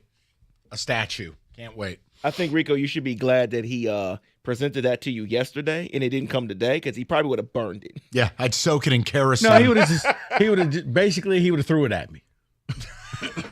Yeah, different presentation. Hey, exactly. hey, yeah, there you go. That's what those people do, isn't it? Don't we always choose violence? Isn't that what we do? Insert sleep with fishes joke. Am I right? Just waiting for ESPN to do one of those. David, ticket text, and we'll get to the calls. John in Auburn Hills says, hey, guys, I have a new segment idea. Mike versus Big G debate. We should have that weekly. That's called every time I'm with him. David in New Baltimore says, Mike's dad needs to be on after every Giants win. Absolutely amazing radio. It wouldn't be on very much with the way this team plays. This is an all-time episode of the Valeni with Rocco show, and his dad calls in. Rico's new name is more fitting than ever, right? Rocco? This is hashtag Real Radio, and I'm loving it. I know. It's just it's a break from we're going to get to the believe me. It's going to be a heavy Lions week. We have something else we got to talk about later. And that's why he's ranked so high. What? Those were Desmond's rankings. That's why JJ's so high. I just would like to know. I mean, again, the kid wins football games. He's a winner. This is nothing personal. He had 1 touchdown his last 5 games. He's got 1 touchdown since Stallions got. Mm-hmm. How is JJ McCarthy? Oh, it's Desmond's list. Mm-hmm. Why don't we just put Johnny Spirit and his fake camcorder on ESPN? Here's Johnny Spirit's top 5 quarterbacks. Caden Hauser, number 1. Maybe now we know who voted for JJ. I still believe all Heisman votes should be made public. Whoever voted JJ number 1 or Corum number 1 should be forced to explain their vote or they should lose it. Mm-hmm. And I could defend my vote. I gave out what I did on Cash the Ticket. I think that's defensible. I went through all 3 players. And I'm fine people think differently, but that you cannot vote certain guys number 1 in the Heisman Trophy. You can't do it. Mm-hmm. Isn't that the folly of it all, though? It is. Like, think about this. How many people who vote for college football awards actually watch the game? And that's what bothers me because I knew good and well nobody's staying up till 10 o'clock or to 1 a.m. watching West Coast games. But 2 of your quarterbacks were out on the West Coast. And early in the season, Washington, all their games started at 10 p.m. Eastern time. And I'm watching, and I'm like, okay. And for me, it came down to I'm going to watch this Big 12 championship game. But Bill, I'll give you another example. This is how I know most of these people who vote for this award don't watch the game. Marvin Harrison Jr. shouldn't have won the Biletnikoff. Malik Neighbors should have. Malik Neighbors had a better year start to finish. And oh, by the way, helped Jaden Daniels win the Heisman Trophy. Okay, now Marvin Harrison Jr., better NFL prospect. That has nothing to do with the Biletnikoff. And I would Malik say Neighbors should have won the Biletnikoff. Yeah, I would have said Neighbors or I would have said Rome Menduze. Fine, but you get the point. Yeah. You watch the games. Right. It's just a pet peeve of mine. If you're going to have a vote for an award. No, because here's what happens, Mike. The media says this is the person you should like, and everybody falls in love with that person. And the next thing you know, Jaden Daniels picks up the trophy because he had garbage yards. Well, hold on, though, because we always want to put this on the media. I know they mostly have the votes here, but you're never taking a vote away from a former winner. It could have been a former winner that gave these first place votes here. All I know is there's Desmond yeah, but David, I just Woodson. What? Yeah. David, I'll tell you what, I disagree with you. If you're going to show yourself, Woodson's too smart for that. If you're going to show yourself to be a clown, you don't deserve the award. I agree with you. Charles Woodson is too smart to do that. I'll vouch for him. Now, all I'll say is make all the votes public. Make it public. This is who voted for who. And if you can't defend it, you shouldn't have the vote. Because that's how they hide. They vote for what they want to vote for. Well, I can't give out my vote. Know. Right. I can't give out my vote. Like, come on. I violate that policy every year. I still have my vote. And here's the thing. They simply say, don't give out your vote before we announce it. Okay, I can understand that. But after you announce it, you can. But this whole secrecy, no. If you put him first, then you should be yelling to the mountaintop, hey, you guys screwed up, and here's why. Yeah, just a small pet peeve. That's all. But again, the whole world is BS. That's really what we've arrived at. All right, let's get to the people. We'll go to Brian, 97.1. What's up, Brian? How you doing? Hey, how's it going, fellas? Good, Brian. I was watching the game last night at a bar with some of my coworkers. One of them's from New York, just grew up in Brooklyn, I think, and he was like Big G. He was thrilled that they won, and I just couldn't understand it. Because we went through this with the Lions, we went through this with the Tigers, we went through this with the Wings, I think, one year. They pulled off like 6 in a row at the end of the year, totally ruined the draft pick. I'm sorry, Tommy Cutlets ain't it. And it's kind of weird that some people think he is. It's just the idea. It just took away your ability to take Jaden Daniels, Drake May, or Caleb Williams. And I know this is going to make you angry, Mike, but he said, forget about Danny Dimes. It's Tommy's time. Okay. I got to tell you, Brian, you need new friends. That's all I can tell you. You need new friends. Brian, you're too classy for that person. Oh, my God. It ain't Danny Dimes. It's Tommy Time. Oh, my God. David, take a text, and let's move on. We'll go on the board. We got to do the Jared Goff stuff now. Oh, now the show's going to go to a whole different level. And that's, you know what, I got to be honest, because that's keeping me away from the other thing I want to talk about. Woo! Apparently, never mind. I got a piece of audio. I don't know if Rico's capable. The anger that I displayed when I watched what I watched, it would be like when I read this statement that the Pistons released, and Rico's like, hold up a second. And he turned into Lorenzo from Training Day. But wait till you hear the audio I have for you. We have clowns in the media.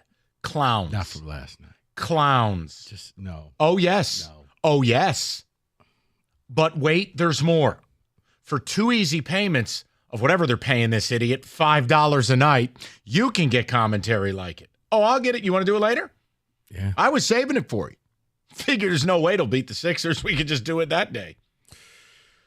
Yeah, good news. You're 8th right now. Wow, what a blessing. But hey, your Jets could actually help you out if they win a game. Don't ever put those 2 words in the same sentence again. Your Jets? Well, they can help you out if they win. Yeah, okay. Northville Lumber. This is how I win. I want to hit Rico across the back of the skull with Trex decking. Currently, right now, largest Trex decking outlet in the country. Nobody stocks more. Nobody sells more. It's Northville Lumber. Contractors, homeowners, they bought enough Trex decking and railing to cover 26 football fields. And there's a reason Northville can move that much product. It's because it's all in stock all the time. So all you need to do is stop in. No wait times, no lead times. Great pricing. It's all there for you. It's Northville Lumber. And if you need someone to build that deck, they will introduce you to a Trex certified pro. It's that simple. Stop in today. Call Northville Lumber or go to northvillelumber.com.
All right. What was that?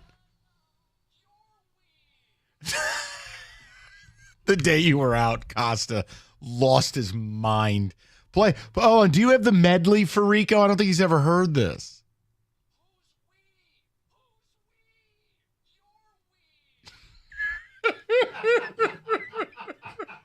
Wait, what were you talking about?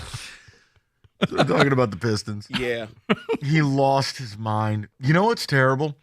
You were on vacation, and I said to David, it was I don't know if it was a good idea or a bad. Well, it was a bad idea. I opened the show with Pistons. I was so angered. This was after the night they lost to the Nuggets. I heard. No Murray, no Jokic gets tossed, Malone gets tossed.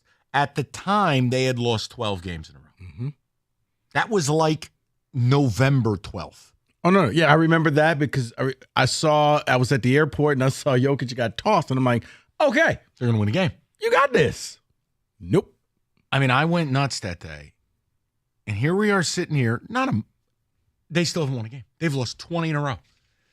But I'm actually happy because now we can begin the countdown to that person needing to talk. Can't hide in your mansion forever, Tommy. Eventually, you're going to have to do something. But we're going to get to it later. We're going to do Goris stuff. But every time you leave, someone erupts about the Pistons. Or you just give me something that here's what they had to say.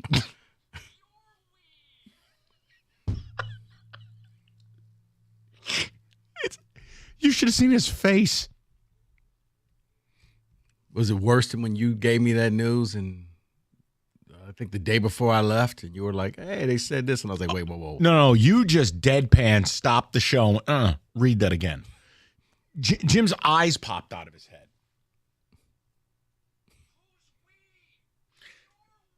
So what he was referring to, I've just remembered this now. It was when Troy Weaver in the postgame said that. No, Monty Williams. Troy Weaver. Yeah, you're right. Because if it was Troy Weaver, it would sound like this. Don't. So Monty Williams said, we've got to put some guys out there that, can hit some open shots. And Jim's just like, who's we? You're we. Let's go on the board.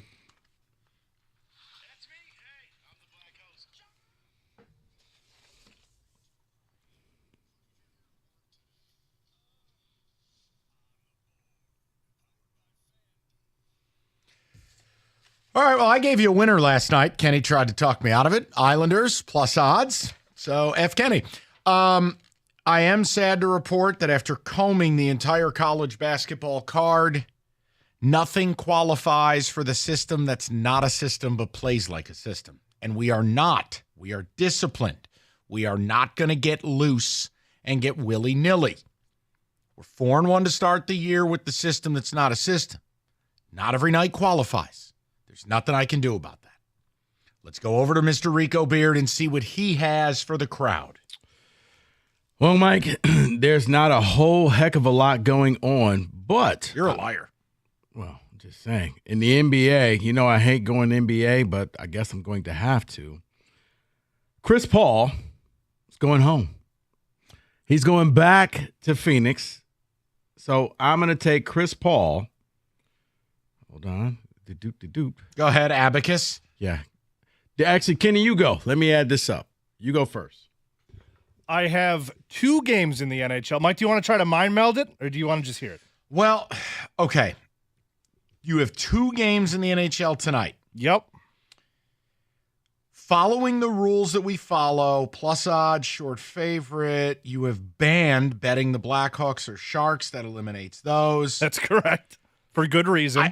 There's a part of me, you have a bias to the Kraken. No, I'm not. I'm staying away from the Kraken, I think, this year. Then honestly, I don't have a guess, buddy.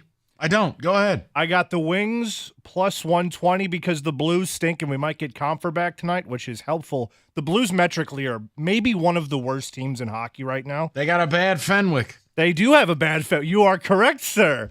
And I also like the Flyers plus 120 traveling to Nashville. Only it makes me nervous, brother. You're betting 2 road teams. I understand that. That's dangerous living. You have to absorb that if you're taking a road team, especially a good road team. The Flyers aren't necessarily good, but what does encourage me is the line is moving in the right direction. It opened at plus 128, now down to plus 120. Okay. More people are jumping on board. I like that a lot. Okay. Back to Rico, whose sundial says it's time to make a pick. It is, Mike, and Chris Paul going back to Phoenix. He's of Golden State. Chris Paul to record at least six assists and to score at least 10 points plus 400. Okay. Little revenge play. A little spite store, a little latte Larry. Dave, you finally saw it. I saw and you the like episode, it. Mocha yeah. Joe? Yeah. David, Scones who's are dry. we? I'm just going to keep it simple with the Golden State and then the Suns game. I'm just going to go with the money line for the Golden State Warriors, which is at plus 100 right now. Here's why. Off of 2 or 3 days rest, the Phoenix Suns are 1-4-1 off of those days rest, and both teams are coming off that. Golden State's a 500 team. So and you got Chris Paul, who's going to want to prove Correct. to you shouldn't have got And rid. look, at a certain point this season, Golden State's got to get it going. You're 10 right. and 12, you're a quarter of the way through. They've been bad. That's terrible by their standards. And I don't trust the Suns. The Suns are one of these fantasy basketball teams. No. You know what they are? They are the desert version of the Brooklyn Nets. Fair. Which, to your point, Kevin Durant's not playing tonight. He kills so that franchises. is the desert Brooklyn Nets. He just kills franchises. That's your guy, not mine. Oh, well, he's mine. Jared Goff discussion. Batten down the hatches. We'll talk about it next.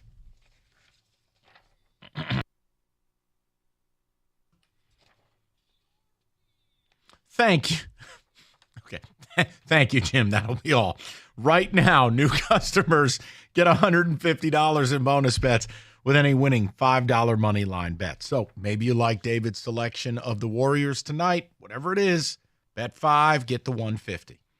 More ways to play, more betting markets. And yes, the system, that's not a system, will return. And they have so many college basketball games. You can bet on teams that don't have logos. It's amazing. It's FanDuel, America's #1 sports book. FanDuel, the official partner of the NFL, and 97 won the ticket. 21 and up, present Michigan. First online real money wager only. $5 pregame money line wager required. $10 first deposit required. Bonus issued. Non-withdrawable bonus bets that expire 7 days after receipt. See terms. Sportsbook.fanduel.com. You got a gambling problem, call 1-800-270-7117.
All right, 3 o'clock. Great to have you with us.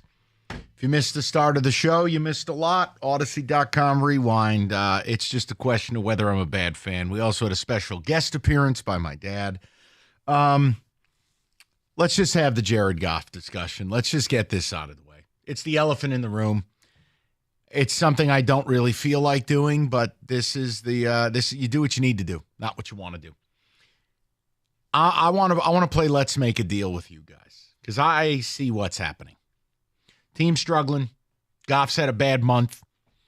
And the Costaites want their roses. I'm going to make you a deal. You tell me if you subscribe to the deal. Jared Goff has 5 games to reclaim trust and reclaim his position as a franchise QB of the Detroit Lions. Those 5 games are 4 regular season games and a playoff game. The standard, if Jared Goff is going to be extended, is to win this division and win a playoff game.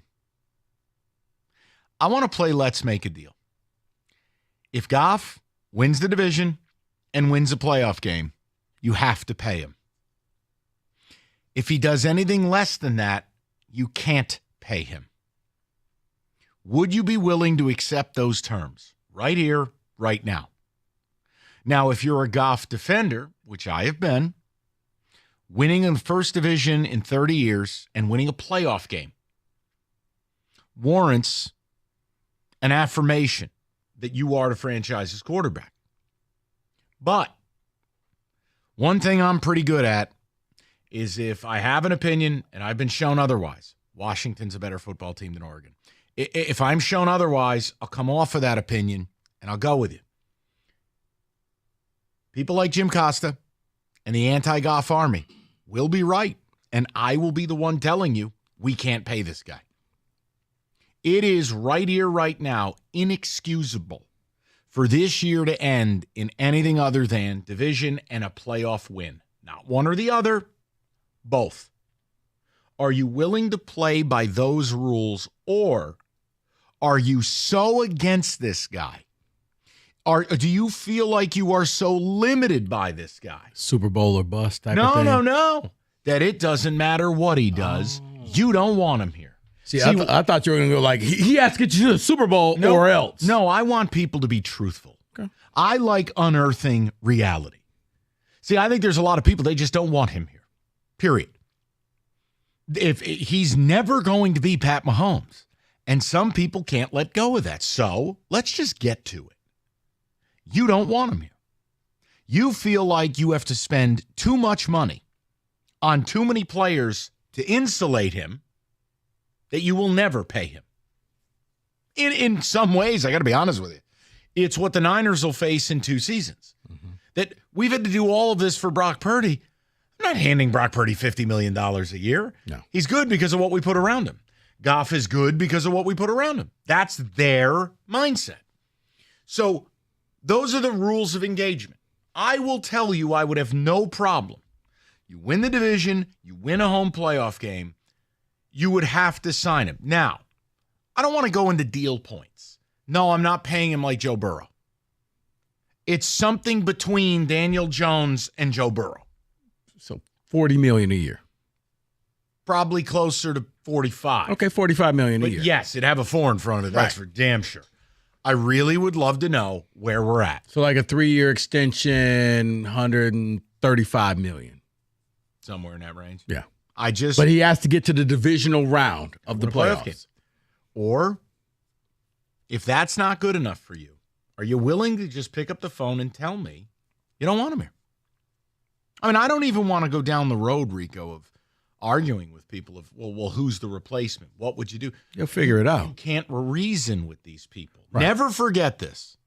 Jim Costa and people like him wanted you to move up and take a rookie quarterback. In a year, now that we've seen it play out, you were 9-3 headed into Sunday and being talked about as a real threat in the NFC. Okay? Mm-hmm. Wanted you to draft capital, bypass Jalen Carter. You don't get to move down, get the extra pick, get Gibbs, get Laporta, get Branch, whatever it may be. So, remember, if you replace this guy, you are going to pay through the nose to do it. Or turn it over to a player you've never seen play. I was about to say, you already got your replacement to some. Hand it over to Hendon Hooker next year. That's why you drafted him. Okay. So those are the terms of engagement. Now, like where that. are you at with it? I told you where I was at, but I'm going to play this game that, yeah, if you don't get to winning that playoff game, then you got to let him go, because at that point he's capped. He's peaked. He's never going to get any better than where he is right now, because you have running backs, you have receivers, you have a tight end, you have one of the best O-lines in the NFL. If you can't get it done with all of this, then when are you going to get it done? David, terms of service have been listed. What do you want to do? Whew. I understand a playoff win and what that means for the city of Detroit. But even if he gets that playoff win, I don't think he's ever going to be better than what he is. So I'm not signing. See, David, if he gets the playoff win, then he showed me that he's different than every other quarterback that they've had. Okay, in Detroit. Okay, so we're going to value what David, what you Detroit has. David, you got to start. In New York, you got to start somewhere, David. Okay, this ain't New York though. Danny this is Dimes Detroit. won a playoff game last year. He's still Danny Dimes. Jared Goff can win you a playoff game. He's still Jared Goff. I'd like to welcome you to the Valenti Show with David. David wins. But David, let me explain something. While Sure. you're right, you're leaving something out. I know I am. You will never be able. It's a lot. And again, I think these are bad decisions when you let fans dictate them. But like the Giants were never going to be able to explain to their fan base they let Saquon Barkley walk away, or Danny Dimes, who at the time helped them beat the Vikings, helped them win a playoff game. See, David is right in that. You will be forced into something, and you could end up just like my Giants. The difference is you're built right. Let's be very clear about something. The Giants declined his fifth-year option and were not supposed to be good last year. It was year one of a rebuild. The Lions are in year three. This has been your guy who's been with you every step of the way. He has about 30 games of a Pro Bowl level, and he's got 4 that have looked terrible. I'm saying big picture now. So let's have the Goff discussion, because right now, is he one of the driving factors in this team faltering? He is. I don't run from that. He is. But if he wins the division and wins a playoff game, I think it's an impossibility. Because now he is that local hero. Right. Like, how do you have to think about the bigger picture, guys. How do you think that looks to veteran players around the league?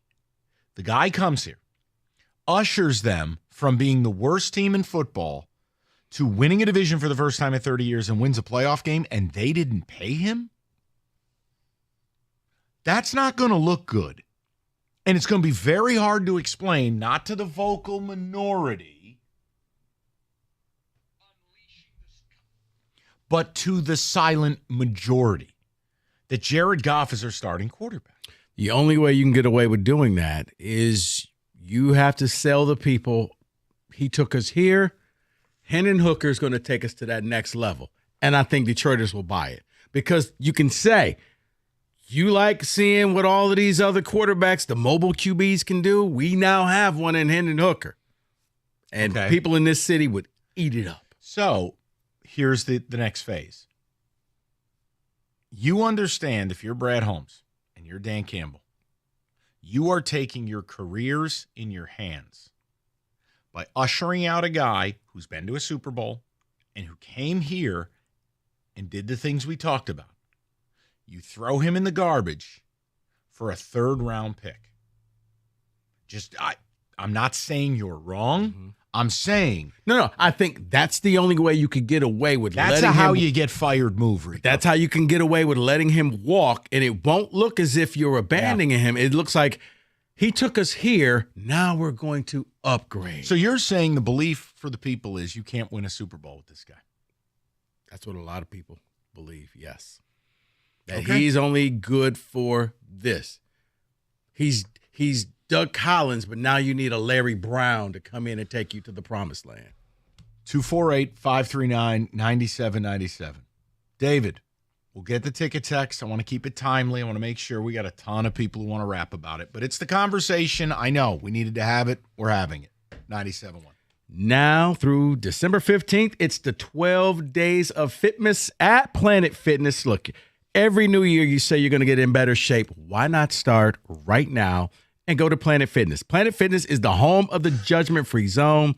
It means that you could go there, feel comfortable, and work on your fitness goals. And a lot of the Planet Fitness, they've upgraded the equipment from new cardio equipment to new strength training equipment. And if you say, yeah, I don't have a ton of time, well, you got 30 minutes because you can get a full workout in a 30-minute circuit. Plus, all memberships come with fitness training. And you get all of this. $1 down, $10 a month. I'll say that again for the people in the back. $1 down, $10 a month with no commitment. Very simple. Head over to your local Planet Fitness and sign up today. $1 down, $10 a month. Or you can just go online, planetfitness.com.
America's favorite place to watch football, Stadium Swim. located at Circa Resort and Casino. You can catch all the biggest games at the best viewing experience, maybe globally for sports. It is 6 pools, 3 levels, the largest outdoor sports book in America and the globe, as far as I'm aware of. Stadium Swim. Book your spot today at circalasvegas.com.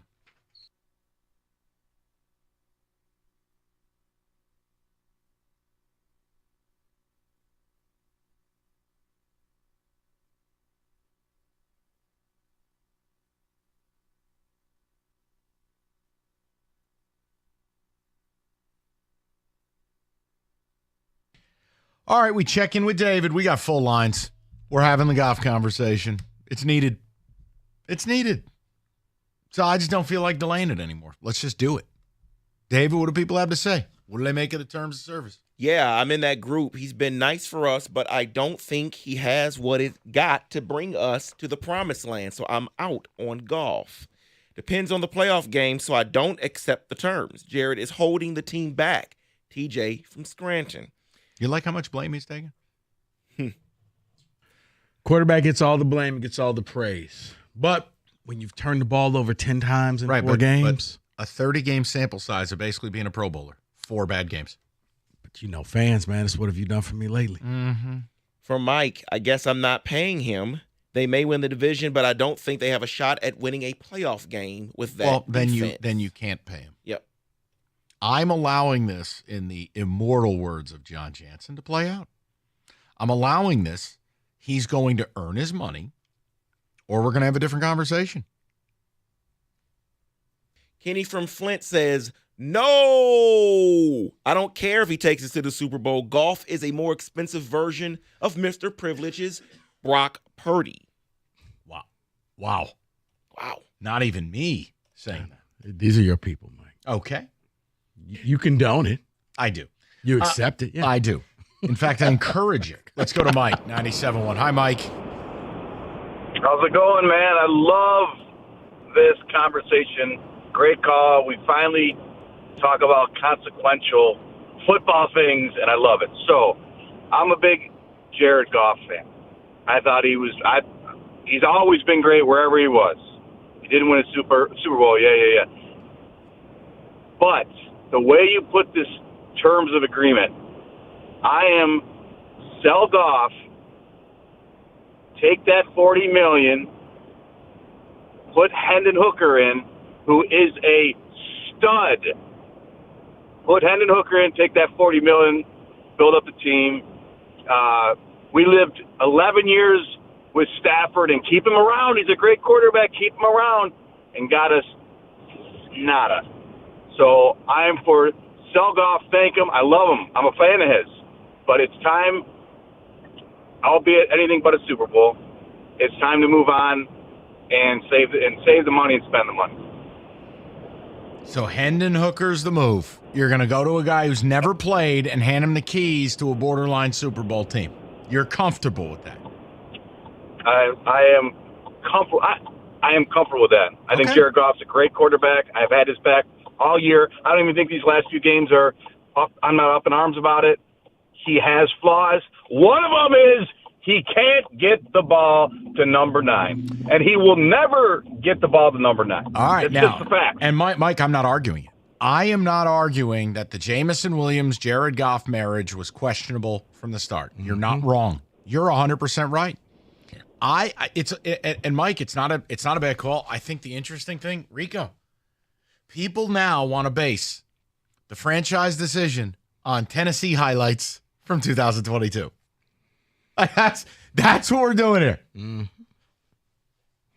Because people, Mike, and they'd rather cater to J-Mo than cater to the team. Because the unknown is always undefeated. You know that. The backup QB, the backup goalie, that person is perfect until they go out there, and then you're like, oh my God, what have we done? So yeah, J-Mo is the big star because I told you, people want J-Mo to work so that you could say, we have our own version of Tyreek Hill. We have our own version of Jamar Chase, of Justin Jefferson. It's J-Mo, except you don't get that when they don't throw you the ball but one time a game. And the quarterback, like it or not, Detroiters want a superstar quarterback. It's not about the winning. They want somebody that other teams want to say, ooh, I want to watch that guy when he plays. Okay, I want to keep it rolling. I want to see what the general state of this is. John, 97.1. Johnny, what's going on, buddy? Good afternoon, guys. Good like afternoon. the show. Thank you, sir. Great. According to your terms, I can't buy into that. I think there are too many factors that Goff can't control. I agree that he has to put the proof in the pudding. I agree with that, but I think it's pretty onerous to say, "Hey, you either win this or do this, or you're gone." Just seems a bit stiff to me. All right, and by the way, I happen to think Goff is capable of taking the Lions to the Super Bowl. Okay. Lions' biggest problem right now is their defense, and I'll hang up and listen to you guys talk. Okay, no, you're fine. And John, I don't want anyone feeling guilty if they support this. Let's say they don't win a playoff game. John, you're not wrong. I was setting terms for the people that seemingly have never wanted him here. Mm-hmm. That if he wins the division and wins a playoff game, you're not living in reality that you don't pay him. No one's saying you're handing him. Like, look, if his representatives came to you and said, well, we want the Mahomes deal. Well, there's the door. We're talking about an extension that makes him the quarterback in earnest for at least 3 more seasons. Mm-hmm. You're not wrong. If he can do less, but you still want him, I'm not mad at you. I err on the side of probably sticking with him. But when I say, hey, if he does these things, you have to pay him. Well, if he doesn't, there has to be the give back to the side that doesn't want him. If he doesn't win a playoff game, there's going to be hell to pay in the court of public opinion. People verbally on radio or people are going to be coming for his head. You know, like on the air.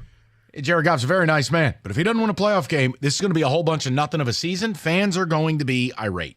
But remember, for fans, Mike, some people will always see Jared Goff as the Band-Aid. He was the throw-in guy. He was the quarterback to get you to that next guy. You know my problem with this, though? Here's the issue. All the people who go, well, we'll just have Hendon Hooker and then we'll spend a bunch of money. Brad Holmes doesn't spend money. He doesn't make trades. He doesn't sign free agents of big consequence. 1 year, $7 million for C.J. Gardner-Johnson. We don't even partake in free agency. Oh, well, we're going to sign all our young. Who am I worried about signing right now? Who? What is free agency? I don't know what free agency is. What is this thing you speak of, the agency of free? The Lions, the Tigers. What is free agency? Do not get me started about the Tigers. You're going to go down a bad path. It's on its way. Because last time I checked, it's Yamamoto season. Where's Chris on Pizza One? Fly over to Japan, damn it. Isn't that what the plane is called? As John Jansen would say, let it all play out. Let it all play out. Let's go over to Luke, 97.1. Luke, what's going on, buddy? Hey, good afternoon, guys. What's up? Hey, I mean, what's wrong with these fans, man? That first caller, I mean, I couldn't figure him out. Oh, I love Goff. We're not going to sign him. Listen to me, man. We're on the back end of a rebuild. 3-13-1, 9-8. We're 9-4. Looking at a division title, and if you tell me Goff can get us a division title, I'm saying extend him. If he wins us a home playoff game, I want the parade on Woodward. I want the statue. I want it all because this guy has been leading this team out of a rebuild into a potential division title. If we get one playoff win, you're looking at a second home playoff game. I mean, we had Stafford for 11 years. I was a big Stafford supporter. But let me didn't give do you nothing something for us. Luke, how about this? Okay. Here's an angle I don't think anyone's brought up. All the people who want to replace Goff, there is a better, let's say it's 51% yes, 49% no. There's a 51% chance Ben Johnson won't be here next year. So not only would you be replacing the offensive coordinator, but then you would want to take a rookie quarterback into a new system off a blown ACL. And that's their plan. Versus... That sounds like 3-14 to me. That sounds exactly like a 3-14 season. Versus Goff, who would know the offense inside and out, and we would tailor it to what he wants, and we could put someone's spin on it. I mean, look, these people think it's a video game. Now, if their plan is F. Hendon Hooker, we're going to go out and make a bold trade, or we're going to go out and acquire somebody, that's a different conversation. The difference is, as Kenny... Well, remember, you didn't want to pay the money to go get Lamar. It was like, no, we're fine. So if you want that type of quarterback, you're going to have to break the bank. And this regime... As you said, they don't do that. And you won't be anywhere close in the draft. You're picking 27th if the draft is those days are over. Right. So be careful. I just will tell you it's very easy to call a radio show and say, well, just put Hendon Hooker in there. Because you're not putting your career on the line doing it. If you do this and you let a guy go who won you a playoff game, and you just let him go, and you replace with Hendon Hooker, who might be atrocious, might be good. Do you understand what that does? Yes, but here's what you'll then get. Well, Jalen Hurts was a second-round pick. I don't care. No. This is what people will say. Like, you could just find a QB out there to lead your team. Well, you can always be anecdotal. Right, but I'm saying. You were with me pre-show. Oh, maybe DeVito could be Brady. I said you were going to take it wrong, and you took it wrong. Taken wrong.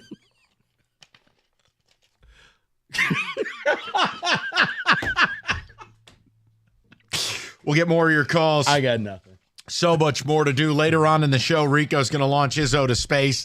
We got a lot to do. It's fun. Health insurance 2024. What are you waiting on? Call Mike Papura now. Only time you can change your coverage. Open enrollment ends soon. Papura shops every health insurance plan available. He makes sure you get the best bang for your buck. Mike has got 30 years of experience. He'll check to see if you qualify for government subsidy. He'll shop health insurance carriers on and off the marketplace. He will figure out what the best course of action is for you. He'll go on the marketplace and off. He'll save you a headache. Simply call Mike Papura now. 877-734-2200. That's 877-734-2200. Or you go on the web at nbphealth.com. Remember, National Benefit Plans would like to be your health and life insurance agency for a lifetime.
Man, these ticket remixes are awesome.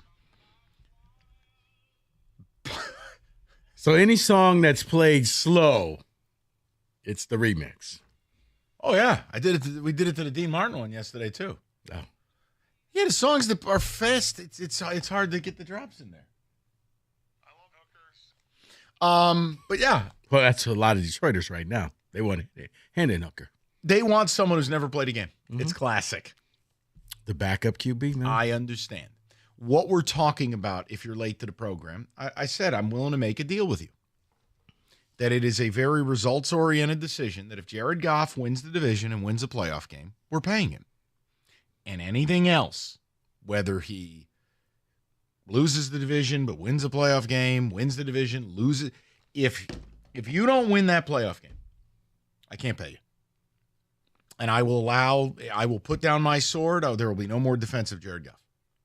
And I said, would you take those terms of service? Or are you so against this guy, it doesn't matter? And the people they're crawling out of the woodwork. David, the ticket text. But if you're totally against him, just remember this. Remember when you had Jim Caldwell, and he was taking you to the playoffs, but it wasn't good enough. And then you went Matt Patricia because he was coming from the Patriots. He was going to lead you straight to disaster.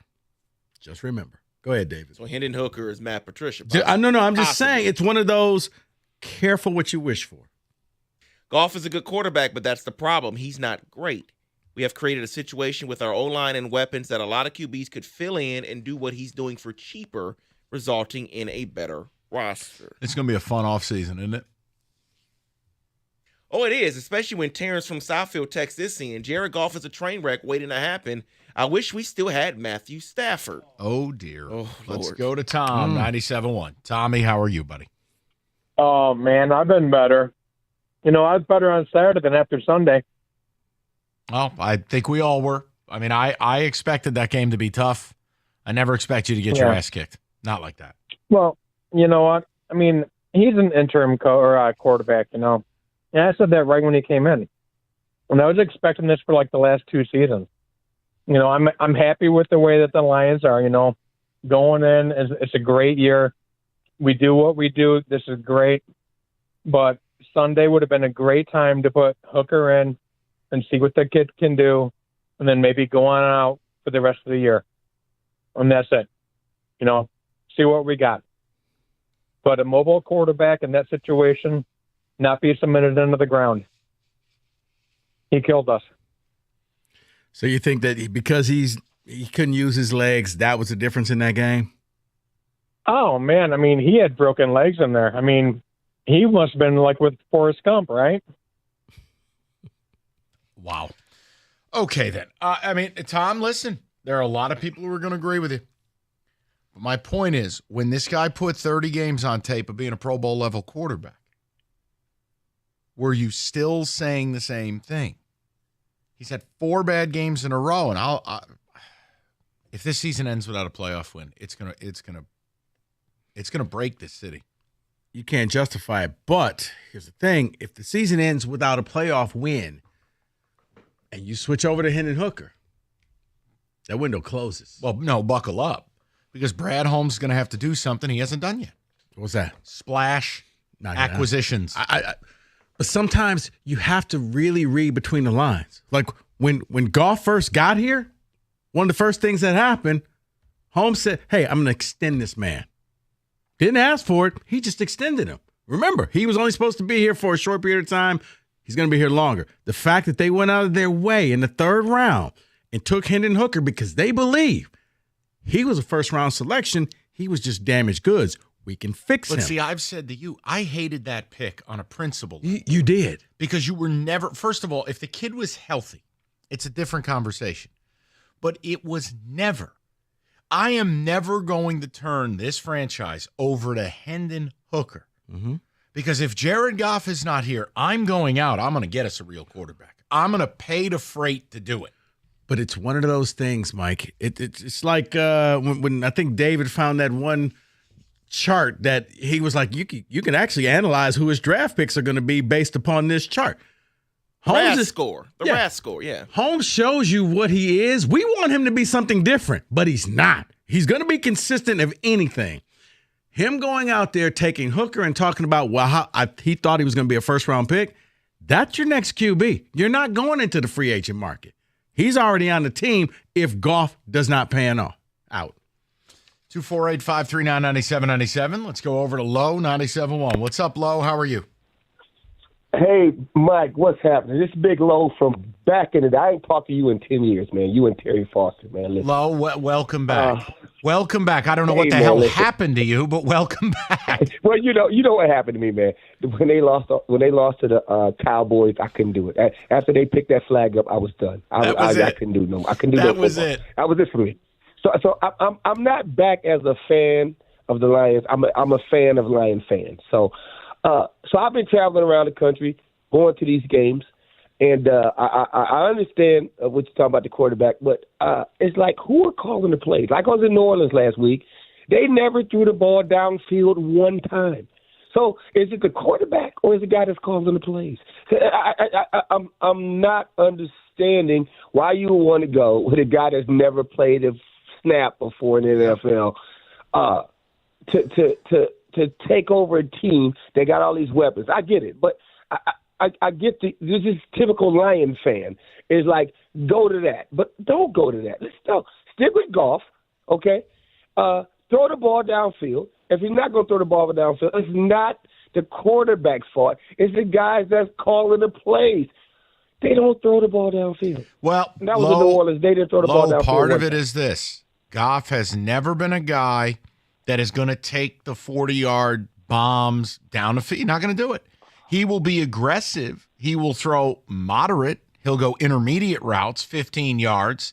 The Lions, I think, are second or third in the league in yards after catch. But, Low, he's not that guy. And I think part of what some of these people see is we drafted J-Mo and we don't use him. There's a weird obsession for a guy who's never caught more than 2 balls in a game. Because you took him high and you traded up and he was going. Yeah.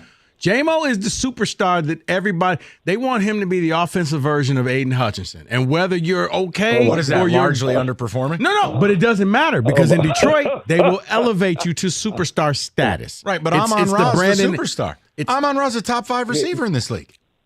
This is why I don't watch the games. But he ain't hanging out to the table with Donovan Edwards. Oh, my God. See, you know what? Mike, Rico, I'll call you in 10 years, man. No. Call back in 2 weeks. I can't, man. I'll be in Dallas. I'm going to Dallas. I'm going to Dallas just to see him not throw the goddamn ball downfield, man. Low. If the Lions beat the Cowboys, I better hear from you. That's all I ask. They're not going to be. I know they're not, so I guess I'll talk to you in the next millennium. Happy New Year. Happy New Year in continuum. Yeah, one of these, right? God, I've had enough of that. 248-539-9797 this holiday season. FanDuel, tons of sports. Hopefully you get some time off, whether it's the NBA, college hoops, bowl season. I mean, FanDuel, there's more ways to play. Best sports book in America. $150 in bonus bets with any winning $5 money line wager. Look, the app is easy to use. You know the drill. Spreads, player props, over-unders, you name it, they got it. FanDuel.com/ticket. It's FanDuel, the official partner of 97.1 The Ticket. 21 and up, present Michigan. First online real money wager only. $5 pregame money line wager required. $10 deposit required. Bonus issue. Non-withdrawable bonus bets that expire 7 days after receipt. See terms. Sportsbook.fanduel.com. Gambling problem 1-800-270-7117.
All right. We're going to get back to the football with, more football. David, music.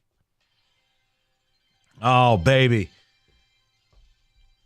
Just a reminder, we waited all year for college football. And outside of a rare couple of games, including yours, Michigan and Alabama, in 20 days, it's over.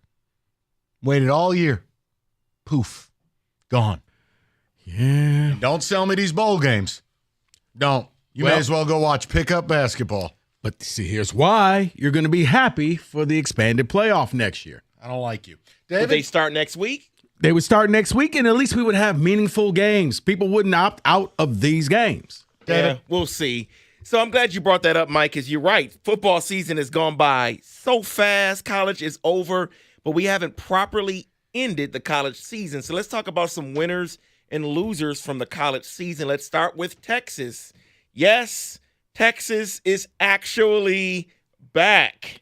They have won the Big 12, now headed to the SEC, though, but they are a winner, would you agree, from the 2023 season? I'm not allowed because that was like the plant the flag opinion of the year. I'll leave it to you guys. No. The flag got knocked down, but then it got picked back up and replanted. How about this? I like the fact that in the commercial that they have for the Final Four teams, it shows Michigan and Washington and Alabama, and then it was like, and Texas is really back. Let me ask it this way. Between Texas and Oklahoma, which program is better equipped to handle the SEC? Texas. I think Oklahoma is going to go by the way of Nebraska. I think Oklahoma's in a lot of trouble. I was about to say, they will be that version of Nebraska. I think Texas will be their version of Penn State. And do you know who I think that is coming to the Big Ten? USC? Damn right. Yeah. I'd high-five you, but I have short arms. That is a great segue to the next winner of the college football season. It would be Pac-12 football. Yes, we're losing it for next season. Well, we got 2 teams left in what will be the Pac-12, but they had 4 teams ranked in the top 20 for their last real year, and the championship game was legit. It was a really good championship game. Yeah, but it makes me sad because that league, for all the jokes we had about, hey, since UW made it in, 16, they cannibalized themselves. It was a good league. It was an exciting league. Pac-12 After Dark. Yeah. That was a major league that is now dissolved. It's really sad to me. No, their former commissioner killed it when he did not accept the deal on the table because he thought he can get Big Ten money and said, no, $30 million a year is not enough for our teams. When in the end, you would have scrambled for $30 million. Now you're nothing. And the teams are gone. You're Oregon State and you're Washington State, and that's pretty much how Michigan State got Oregon State's coach. You don't have a conference. You're right. Can I offer something before we go back to your list? Sure. This isn't homerism, because I will say to you, I have no idea if Jonathan Smith will work out at State, but one of the winners this year was MSU. Think about it. You had a coach on the hot seat. You were going to have to keep him a year longer than you wanted to because of an egregious buyout, right? Because of the guaranteed money. You find out that this guy basically wasn't doing any coaching because he was embroiled in personal scandal. You get a get-out-of-jail-free card. You are out of that business, largely, if not totally, off the hook monetarily. And oh, by the way, in a cycle that lacked sizzle, you were able to get a coach. Once again, I'm not building him out to be something he's not. I don't know if it'll work. But you don't get Jonathan Smith if that conference doesn't dissolve. You just don't. And you also don't get Jonathan Smith if UCLA does not beat USC that day. Correct. So all things considered, hell of a lot easier to sell hope than But what about Noah Kim headed to Coastal Carolina? It's probably the right level for him. Go ahead, David. See, that brings me to what the next winner is, which is inside the Big Ten, also talking about a coach, Northwestern coach David Braun. He basically gets the job 2 weeks before camp. They had a 1-11 year last year, 7-5 contract. Yeah, I'll be honest with you. That's the type of coaching job that deserves Coach of the Year consideration nationally. That was an over-under of 2.5. Yeah. You know, I understand. Oh, Kirby Smart's Coach of the Year. Well, I mean, you're coaching Georgia. Do me a favor. Put Kirby Smart in Evanston, Illinois with a 2-win football team. Like, and you can't go out and get half your 5 stars because they're not going to qualify academically. Next winner Rico on the wins. list would be transfer quarterbacks. Here's why they say that. Most of the quarterbacks that were in for the Heisman were transfers. Yeah. Jaden Daniels, Michael Penix, Bo Nix. And now you have a group of other guys that maybe we'll see next year will be Dylan Gabriel, Cameron Ward. Caleb Williams also won the Heisman last year. Yep. He was a transfer. So transfer quarterbacks would be your winner. Yeah, you have to make a decision as a program. Do you want to be transfer QBU, what Oklahoma's done primarily over the last several years, or do you want to try to develop guys? I don't know the right answer. See, I don't know if there is a right answer because here's the thing. You develop that quarterback and, well, I'm a little too good for you now. I'm going to move on. No, that's you. This is the game you wanted. Congratulations, David. Next winner on the list. Now, hear me out. It is SMU. And while they're saying that, it's because they go to a new conference and dominate that conference. They went 8-0 in the AAC slate, and they won the AAC championship game against But they're Tulane. the big winner because their boosters have stepped to the table like it's 1983 again. Every player on the team makes $38,000 a year base salary, and the boosters are willing to float the cost of moving to the ACC. They don't get a rev share their first several years in the league. What SMU got was a seat at the table. That long They bought the term, seat. yeah, they essentially said, keep your money. Just let us come over. Like, can we come over and play video games at your house? Keep the video game system. We don't even want your mom to cook us dinner. We just want to play Madden for 2 hours. Like, They're headed to the ACC. Yes. They bought their seat at the table, but they get no TV money their first couple of years. See, I don't think they're going to walk away with the ACC because you still got Florida State, right? You got the U, Clemson. If you don't move there, you're playing Division II. That's true. You know where this is headed. Yeah. And the final winner here from the 2023 college football season, New Mexico State. Yes. They beat Auburn 31-10, but they also won 10 games. I couldn't believe this. 10 games for the first time since 1960. Hey, Teddy Roosevelt was in office. Jerry Kill, right? Yeah, Jerry Kill and Diego Pavia. Tune in December 16th. Quarterback built like a fire hydrant. But he's a playmaker, man. 32 touchdowns, 3,000 yards. He'll carry it, run people over, chuck and duck.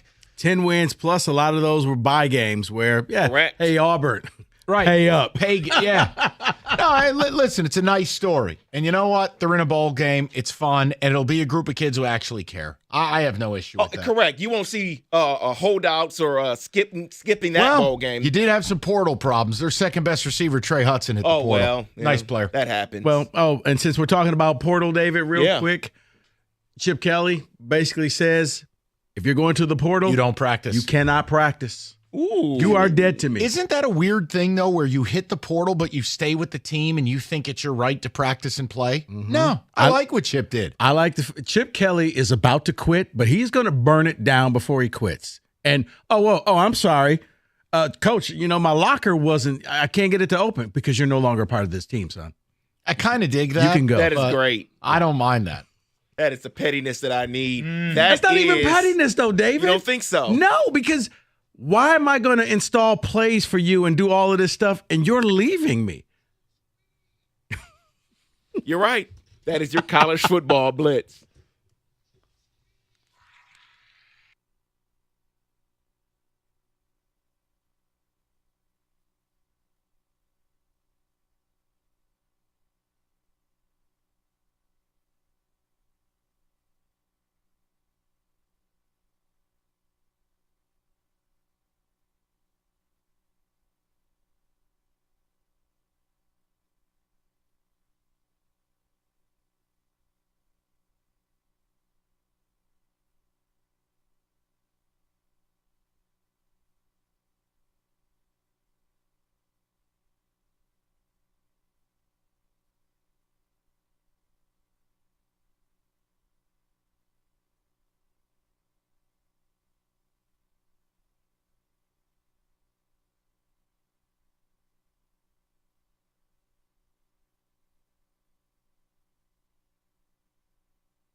All right, that's an oldie but a goodie right there.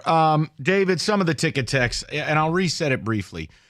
Later in the hour, look, we're going to keep with the Goff stuff. I got audio you got to hear. When I tell you media is part of the problem, I'm just going to play this for you. And it's just an unbelievable thing. When you want to hear bought and paid for drivel for a team that's lost 20 games in a row, I'm going to play for you. You won't believe it. And then people want to tell me, well, you can't blame the media. They don't control anything. No, what you control are your integrity and your honesty. And if you go on TV talking this mess, you have neither. And you are, in fact, part of the problem. You're a sworn enemy of mine. Like, I can't do it. We'll get there. Okay. The Goff stuff is simple. Win the division, win a playoff game, you pay him. Anything less than that, you don't. Or is that not good enough for you? That, in fact, it wouldn't matter if he won the division or a playoff game. You still don't want him here. This is a day we let the Jim Costa disciples come out and get a word. As David put it in the Robo Preacher, a word from... Deuteronomy. Sure. My favorite book. Not a real book, by the way. Okay. 248-5. I put it next to Corinthians on my shelf at home. That's a real book. 248-539-9797. David, the ticket text. 100% Mike and Rico. If he wins the North and a playoff game, you pay the man. Okay. Isn't it going to be amazing if it happens and they do pay him? You will still have a segment of the fan base upset. Why did you draft Hendon Hooker? When are you going to give Hendon Hooker a chance? Oh, trust me. Those are the shows that are going to drive the phone lines over the summer. When do you give Hooker a chance? You don't. I said from the beginning, the reason it was stupid to make that pick is that if it worked with Goff, you were never playing Hooker. He would never take a meaningful snap here. If Hendon Hooker was healthy and Goff has 10 turnovers, you know what people would be crying for right now. If Lions fans think we should ride the quarterback carousel, look out. It has failed a lot more than it has worked. Yes, 100%. But here's what they'll also tell you. Well, the Giants stayed loyal to a questionable QB. Look how it worked out. Well, in fact, the guy died. He blew his knee out and broke his neck. Bit of a problem. But Daniel Jones is not that good. I'm the first one to tell you that. I also told you the Giants had no choice. When you win divisions or win playoff games, good luck telling a fan base you're not keeping that quarterback. James in Madison Heights says, everyone needs to cease referring to Hendon Hooker as quote-unquote the third-round pick. He only got picked in the third round due to injury. Let's be real. No, let's be real. He's 30 years old and on a blown knee. All right, dude, no. I will refer to him as a third-round pick because that's exactly what he is. And do you know why he was never going in the top 10? He's 80 years old. Seriously. He's like Chris Winkie. You don't get to tell me he's not a third-round pick. It's part of his story. He shredded his knee. It's part of his story. He's older than Kenny. The shredding his knee, I'll give you. The age, it matters. Rico, it matters. No, Mike, it only matters because it means that you probably won't re-sign him, but you get 4 years. But that matters because I'm not going to use a premium asset on a player I can't sign unless I'm the Lions and I draft a running back at 12. Sorry. Brandon from Woodhaven says, I've never wanted Goff to begin with. He's played well, so I have to eat dirt for that, but I don't want to extend him, let his contract run off, and then play Hooker. So that becomes interesting because that's idealistic, but it's not realistic. What you end up with is a very tense, negative situation. Think about if you win the division and you win a playoff game and you don't pay your quarterback and he's lame duck next year. What message does that send to agents and prospective free agents in this league? That you can do everything for the Detroit Lions and they won't pay you. You know what that sounds like? Bye-bye, Barry. You don't want to set that precedent. You don't want to do a redux of Kevin Glover. You don't want to do a redux of Lomas Brown. No, but here's the thing, though. They already set it up, man. Because listen to some of these texters. Mm-hmm. They believe Hendon Hooker's your guy. They were sold. Look at what he did at Tennessee. They're in love with the idea of him. Right. Because he's already on the roster, you don't have to do anything. Just let it play out. Goff will leave.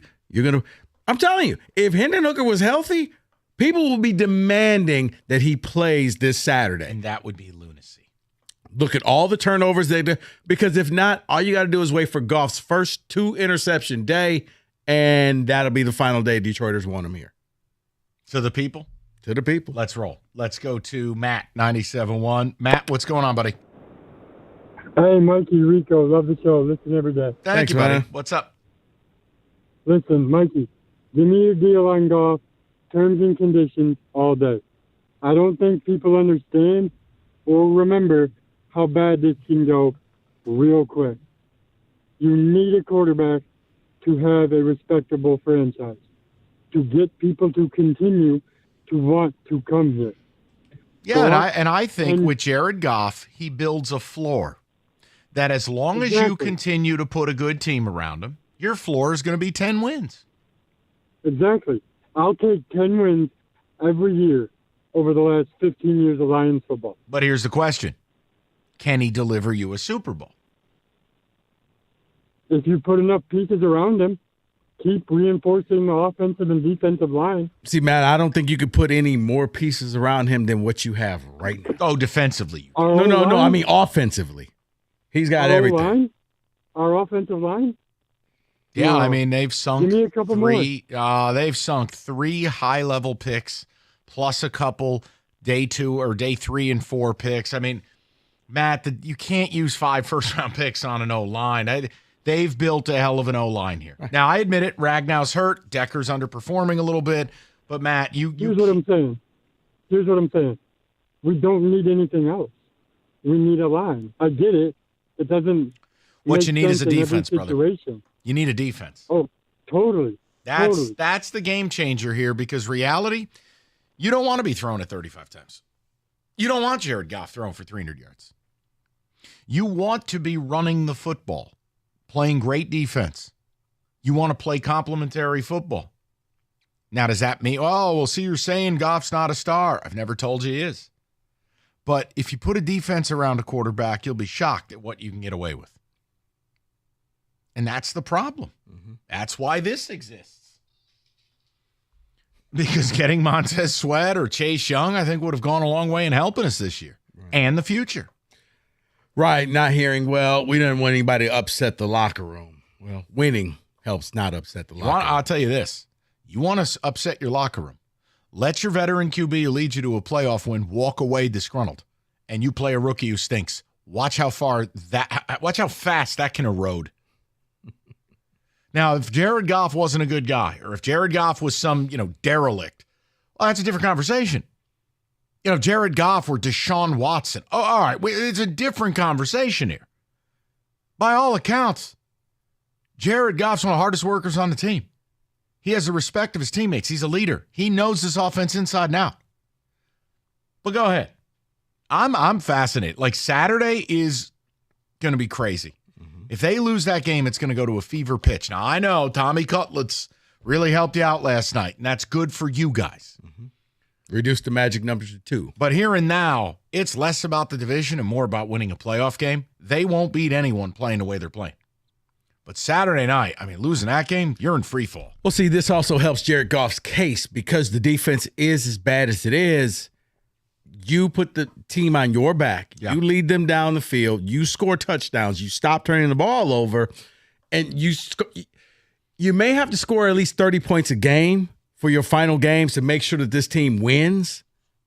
Even if it's like the Charger game. Yep. But it shows, okay, I can lead this team. And if that's the case, that's your guy. But Detroiters have to realize he's never going to be Jalen Hurts. He's never going to be Patrick Mahomes. And deep down, Mike, that's what Detroiters want. That's why they're all in on Hendon Hooker, because you're thinking to yourself, maybe we have our own Patrick Mahomes. But do you understand how stupid a pick it was if it creates that situation while a guy largely has played Pro Bowl caliber football? Mm-hmm. That's the crazy part to me.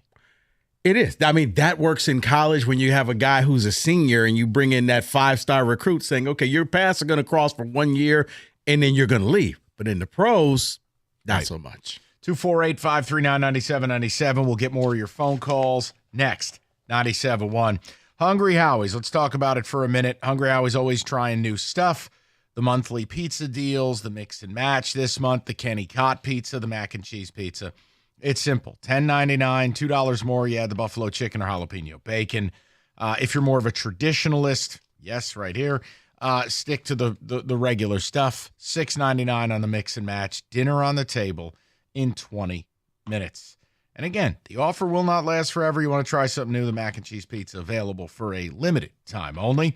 Head on over to Hungry Howie's and get yours today.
All right, before I get back to the people, I got to just do this to get Rico's spin on this. And guys, believe me, I know you don't waste your time watching this stuff. But we have reached media phase. And I know this is an unpopular opinion. But I think at a certain point, the media becomes culpable. And as it pertains to the Detroit Pistons, let me be just unequivocal with this. If you are not writing a sell the team / Troy Weaver, Arn Tellem should be thrown out on their ass article or doing a segment or a TV set. If you're not doing that, you are a part of the problem because your essential apathy towards the topic, you're empowering this clown factory known as the Pistons. But even worse, if you whistle by the graveyard trying to sell me, when you go out and you bleep on my head and tell me it's raining, you're the lowest life form. I want to play some audio of what I heard last night on the post game. And this is not doctored. No. This is not doctored. This is not what we do. I just want to know if the word that's used here would ever be associated with the Pistons losing their 20th game in a row to a Pacers team that looked bored out of their mind. David, roll that beautiful footage.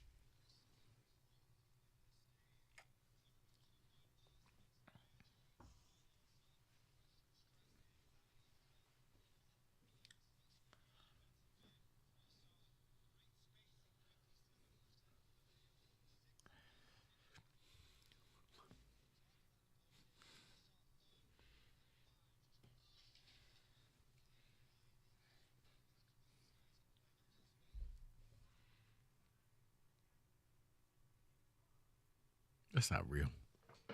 Nope, not real. Growth, fun, high-flying excitement. High-flying? No. Fun, no. That's real. No. Fun is watching, like, the Warriors in their heyday. That was fun. Like, it's fun, yeah. A 23-game losing, there's nothing fun about 23-game losing streak. Nothing. As my man said, and remember the Titans, zero fun, sir. That's what we are with this. And that's my point. Bally's an embarrassment. See, here's the deal.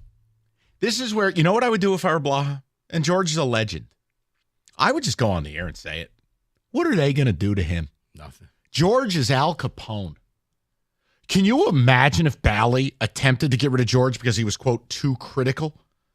There would be protests. George is a legend. They're going to raise his 3-button jacket to the rafters when he's done. Or if he would just interrupt and be like, I'm sorry, show me the fun. No, George should just go on the air air. High-fiving. What are you high-fiving? Well, you're losing. My point to you is, as we sit here right now, TV, radio, writers, fans, there has to be a sell the team movement. There has to be. It's clear they have no urgency. It's clear. I mean, how Arn Tellem has a job. I wouldn't hire him to work a car wash. How Troy Weaver's allowed to hide since penning his Shakespeare letter. But even worse, you know who hiding in his mansion. I'm serious with you. If you're not willing to say what is blatantly obvious, then you are a part of the problem. We've reached media phase. We have. And I don't care. It goes all the way back. You know what? Mark Champion lost a gig because he was too critical. But at least he got to go to sleep at night. At least he had his integrity. Because I would have said why have we waited this long to see Jay Ivey? Why was he buried on the bench? You could sell me that. But fun? There is nothing fun about a 23-game losing streak. No, and again, any writer, if you're like, oh, beat writers, that's not our job. Beat writers write column all the time. And if it's not them, it's the columnists. Right. Wojo has already written one of the harshest pieces of his career that tells you how bad it is. Everyone in unison should be not suggesting, should be demanding that at a minimum, Tom Gores has to answer for this embarrassment. And at a maximum, you just say it. Get your money off the table. Please leave our community. Please. I don't want to see another puff piece about him. He donated $100,000 to the Doo-Doo Foundation. $100,000 is what he uses for toilet paper. He's worth $11 billion. No one cares. No one cares. No more puff pieces. TV, radio, print. Say it. Sell the team. Please. There's no personal attack in saying that. It's not a personal attack for me to say, here, quintuple your money. Kindly leave. It's a disgrace. Philadelphia Wednesday, Philadelphia Friday, Bucks on Sunday. You're staring 2-24 and a 23-game losing streak. When you gonna crawl out of your estate, Tom? I mean, well, you got a Pacers team that really didn't care. They were done playing the Lakers for the in-season championship. And like I said, that's why I didn't even want to bet Halliburton, because he looked bored. But can you imagine the plums to get on TV and use the word fun? Fun. I mean, Christ, Grant Long, the night the Lakers were here, LeBron was dropping his balls, and Grant Long goes on TV and goes, oh, what a blessing it is we get to see King James tonight. Oh, man. Please, that game might as well have been sponsored by Sharpie, because every Piston was in line to get LeBron to sign their jersey. It was an embarrassment. The Lakers were clowning. You may as well have had Philip Champion, a.k.a. Hot Sauce, out there. Where's Mark Jackson's dead brother, Escalade? Get him out there. It was the N1 mixtape tour. Have Babito Garcia call the game. And you have the balls to be like, well, at least we get to see LeBron. Call it like you see it.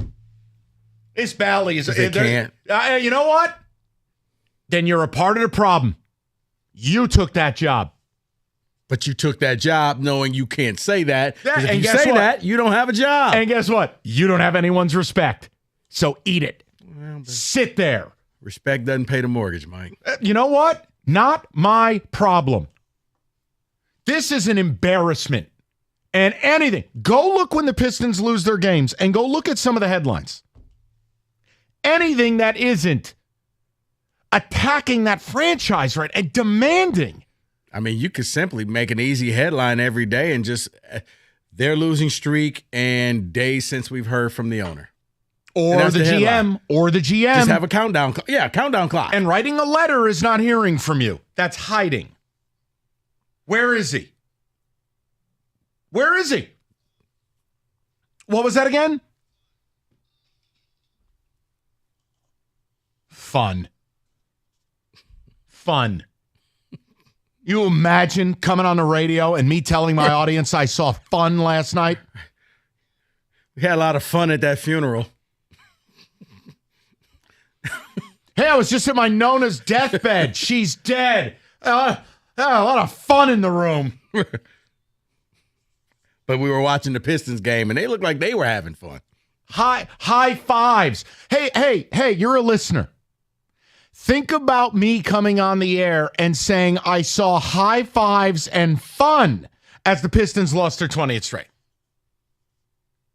You would have maybe you don't have any respect for me, but if you did, you'd lose any you had.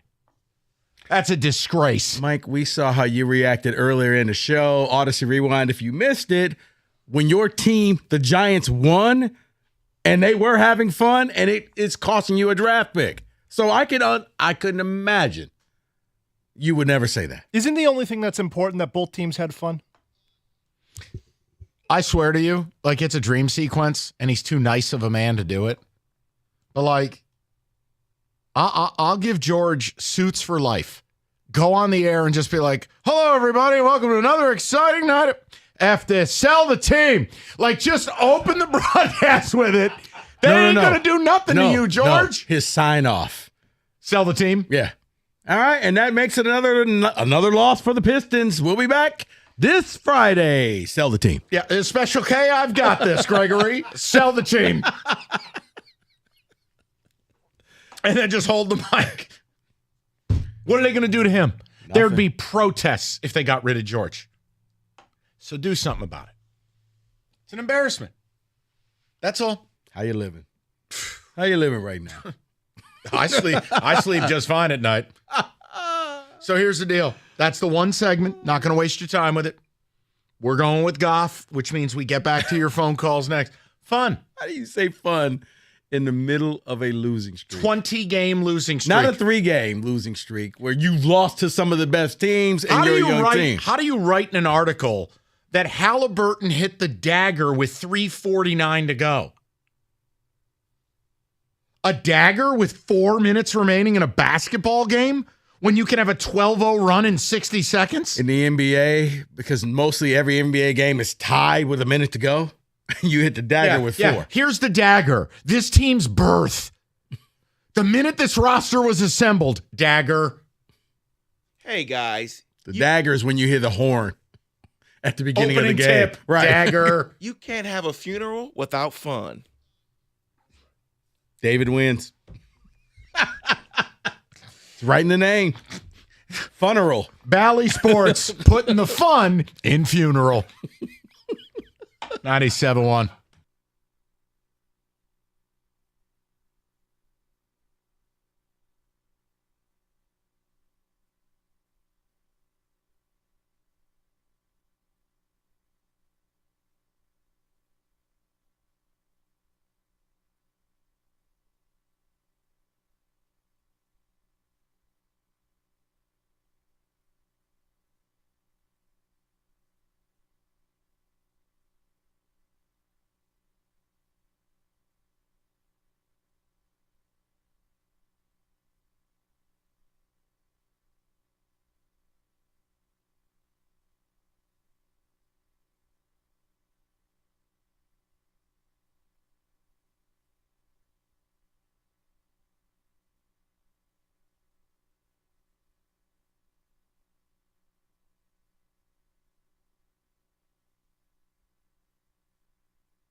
John. All right, let's go to the people.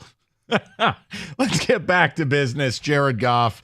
We go to John, 97.1. Johnny, how you doing? I'm doing good. How you guys doing? Good, man. Thanks for your patience. What's up? No problem. Let me try and collect myself here. I think it's kind of unfair to focus solely on Goff just for these losses. I mean, there were other factors. Goff wasn't the only reason we lost. And the proposal I don't think makes much sense because I wouldn't be satisfied with just a playoff win. I mean, it is a win, but if you ask them players which game is the most important right now, it's the next game. And, last game was that next game. And, I think that's where, the focus needs to be is the next game. All right, and I agree with you. Expectation is the main factor. I agree. They can't win a game they've expected to win. John, the point is, in a town like this that has only experienced one playoff win since 1957, you know why I put that as the barometer. Right. They Can I have to stop you win for a 1 playoff second? game. Yeah, go ahead. The only constant is the fans. We can't put that on Goff's shoulders. You said it yourself. He's been a Pro Bowl quarterback for 30 games. Okay, so why does he have to win one playoff game before he fades into oblivion? I think they need to start winning tomorrow, like Saturday. If they win 2 out of the next 4, I think he's re-signable. If they win 2 of the next 4, John, that's even fine. if they lose a playoff, that's fine. If that's how you feel, you're arguing with the wrong guy. I'm fine if that's what you want. I am trying to communicate to the people like Jim Costa and his army of the people that don't want Jared Goff here. If he does the following, you have to pay him. If he can do less for you and you still want him here, I'm not mad at you, John. I have to put a standard so we can have a real conversation with people. You're not one of those people. You want him here. Does that make sense? Yeah, I mean, I'm not a Goff sympathizer. I mean, he's been throwing, even the games he's won, he's thrown horrible passes, had bad drives. He's managed to win. He's a good, clean quarterback when you look at the games he's won, and I think, So do you want to pay him? You want to extend him? Yes? I say if he gets us, if he wins 2 games, we get into the playoffs, and we lose, because you're basically flipping a coin if you say if they win a playoff game or not. Okay, they can't beat a 4-8 team right now. Yeah, here's why. How can you expect them to win a playoff game when they can't beat the Bears? Easy. Well, hold on. It's not can't beat the Bears. You beat them 2 weeks ago. And plus, look at last night. The Dolphins lost to the Titans. Now, come on. You know the NFL, John. You're not new at this. We fell short of one miracle last week. That was the difference of winning that game. Because when we beat the Bears last time, it was basically a miracle. We scored 17 points in 3 minutes. So, John, what is it exactly you want from me? Because you're talking in circles. You're saying he doesn't have to do anything. I'm saying that, okay, I think the big picture is what everybody needs to look at. And talking about Goff is not it. The coaches failed last game. The flags are the reason we lost with the coaching. Goff, yeah, he the flag. He had, wait, what flags? All the penalties we had, that lost the game. The drop pass at the end, that lost the game. Stopped running the ball. Remember when we ran it on 3rd and 19 and actually got it, and they ran it on 2nd and 20 and 3rd and 20. And they threw it. I just, it's a lot more than just Goff. I agree put everything with you. Together. I agree with you. But the quarterback's the most important player on the team, and it's the guy who's in line to get a 9-figure extension. John, so how can you judge him without his front line? He's got injured players. So there's not one. Injuries are everywhere in the league. John, here's the deal. You say you're not an apologist, and then the next 10 things you say are apologizing for his every shortcoming. All I'm saying is, and by the way, I want him here. For me to say, my expectation, you win a home playoff game? Jesus, John. That's what you're expecting. Yes, if I'm going to hand you $150 million, you're right. Yes, I do. Goodbye. If you're a franchise quarterback, that's not asking a lot. Goodbye. I don't know what the hell I just experienced, but it was the opposite of what, David? Fun. I mean, what are we doing? Well, it's the offensive line. It's the penalties. Look, we all understand you can't blame the quarterback singularly. But when I extend you, you have to have a resume where you accomplish things. But he is the well, I don't even know what you would call it. Like, you have the anti-Goff people. He is pro-Goff. And I am. But even when I'm left speechless, what does that tell you? Mike, you're in the middle, okay?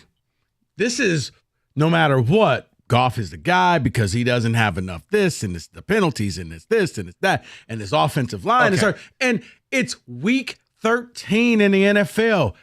Everybody has injuries. Everybody's hurt. If everything needs to be perfect all the time, you're saying you're Matthew Stafford. No, you're saying you're not my guy. Nothing will ever be perfect for you at quarterback unless you're Brock Purdy. Let's go over to Michael, 97.1. Hi, Mike. How you doing? I'm doing well. Yourself? I was better before that last call. Well, I'm like that. I'm not like that last caller, but I'm not pro Goff. Okay. And I think that you are giving Goff too much leeway and discretion. The guy has not performed in the last 3 games at all, and you're telling me that you have a low bar for giving this guy millions of dollars, win a playoff game, and win the North. And I think we need more than that. Okay. And I strongly believe that next year we should have a quarterback competition between Goff, Hooker, and Bridgewater, or else they bring in. Goff is not the guy. And why are you basically accepting his limitations in today's game? The guy cannot move. He can't throw the long ball. He's a pocket quarterback. Play action. That's all he can do. So why are you basically allowing this guy to be our franchise quarterback based on some low expectations, and you know his limitations? Why? It's not. And you are running against your entire listeners. Not entire listeners, but most of your listeners are not for Goff. So why are you giving this guy all this discretion? Okay, so let's start with this. It's less about Goff and more, I don't want to get in the carousel because you can't tell me who I'm replacing him with. If your answer, I told you. Let me finish. You know what? Now you're on hold. That's strike 2.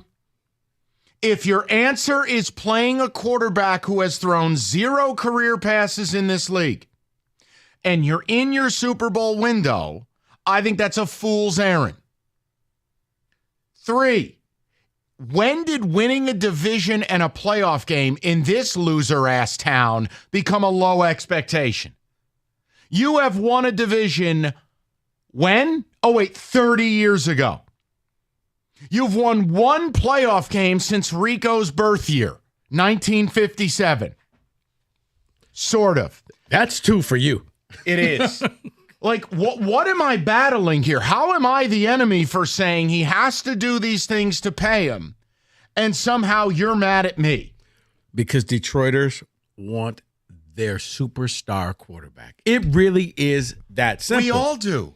But here's a superstar quarterback who got paid and has done nothing. Justin Herbert.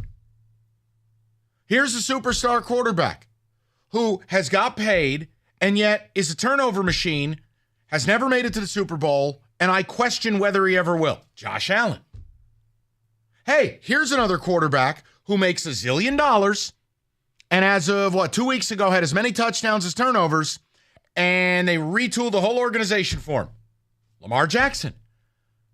I got 1 million superstar quarterback. Of course we do. You don't think I want Pat Mahomes to descend from one of the UFOs you believe in? No. But I know that if I get rid of Jared Goff and my options are guy who's never thrown a pass or blank, I'm probably sticking with the guy who's played a Pro Bowl caliber level for 30 games. People feel like Goff can only take you so far, and you need that Patrick Mahomes type of QB in order to get you there. You need your Joe Burrow to get you there. That is fine. Giving me a pathway to acquiring it is another. And that's why I think a lot of people, the Lions told you, we're going to take Hendon Hooker. He would have been a first-round pick, which that's the buzzword. Wait, a first-round QB, but we got him for cheap? Wow. Okay, hey, let's let him heal up, learn the system, and hand him the keys next year. So just so we're clear, and I want to be clear, didn't 31 teams pass on him twice? Yep. Yeah, I believe so, yes. I mean, I'm using some data here. I'm fine. If you believe Hendon Hooker's the next superstar, great. Do you understand the risks associated with it? We're trying to win a division and win a playoff game. I'm being told that's a low standard. Really? Just because I don't think your team around Goff is ready to beat the Niners or Eagles or Cowboys? That's a low standard? No. But here's the thing. But, Mike, you want to be special because you know what you don't want? You don't want people saying, well, your quarterback's a fraud. The way, hear me out, how you take shots at Purdy. Well, you're not that good. It's all everybody else. You want that quarterback that you're like, wow, he is that good. He is Justin Herbert. He is Joe Burrow. Oh, man. You're never going to say that about Jared Goff. My head hurts. But that's okay. Right. Because you're winning games with him. Okay.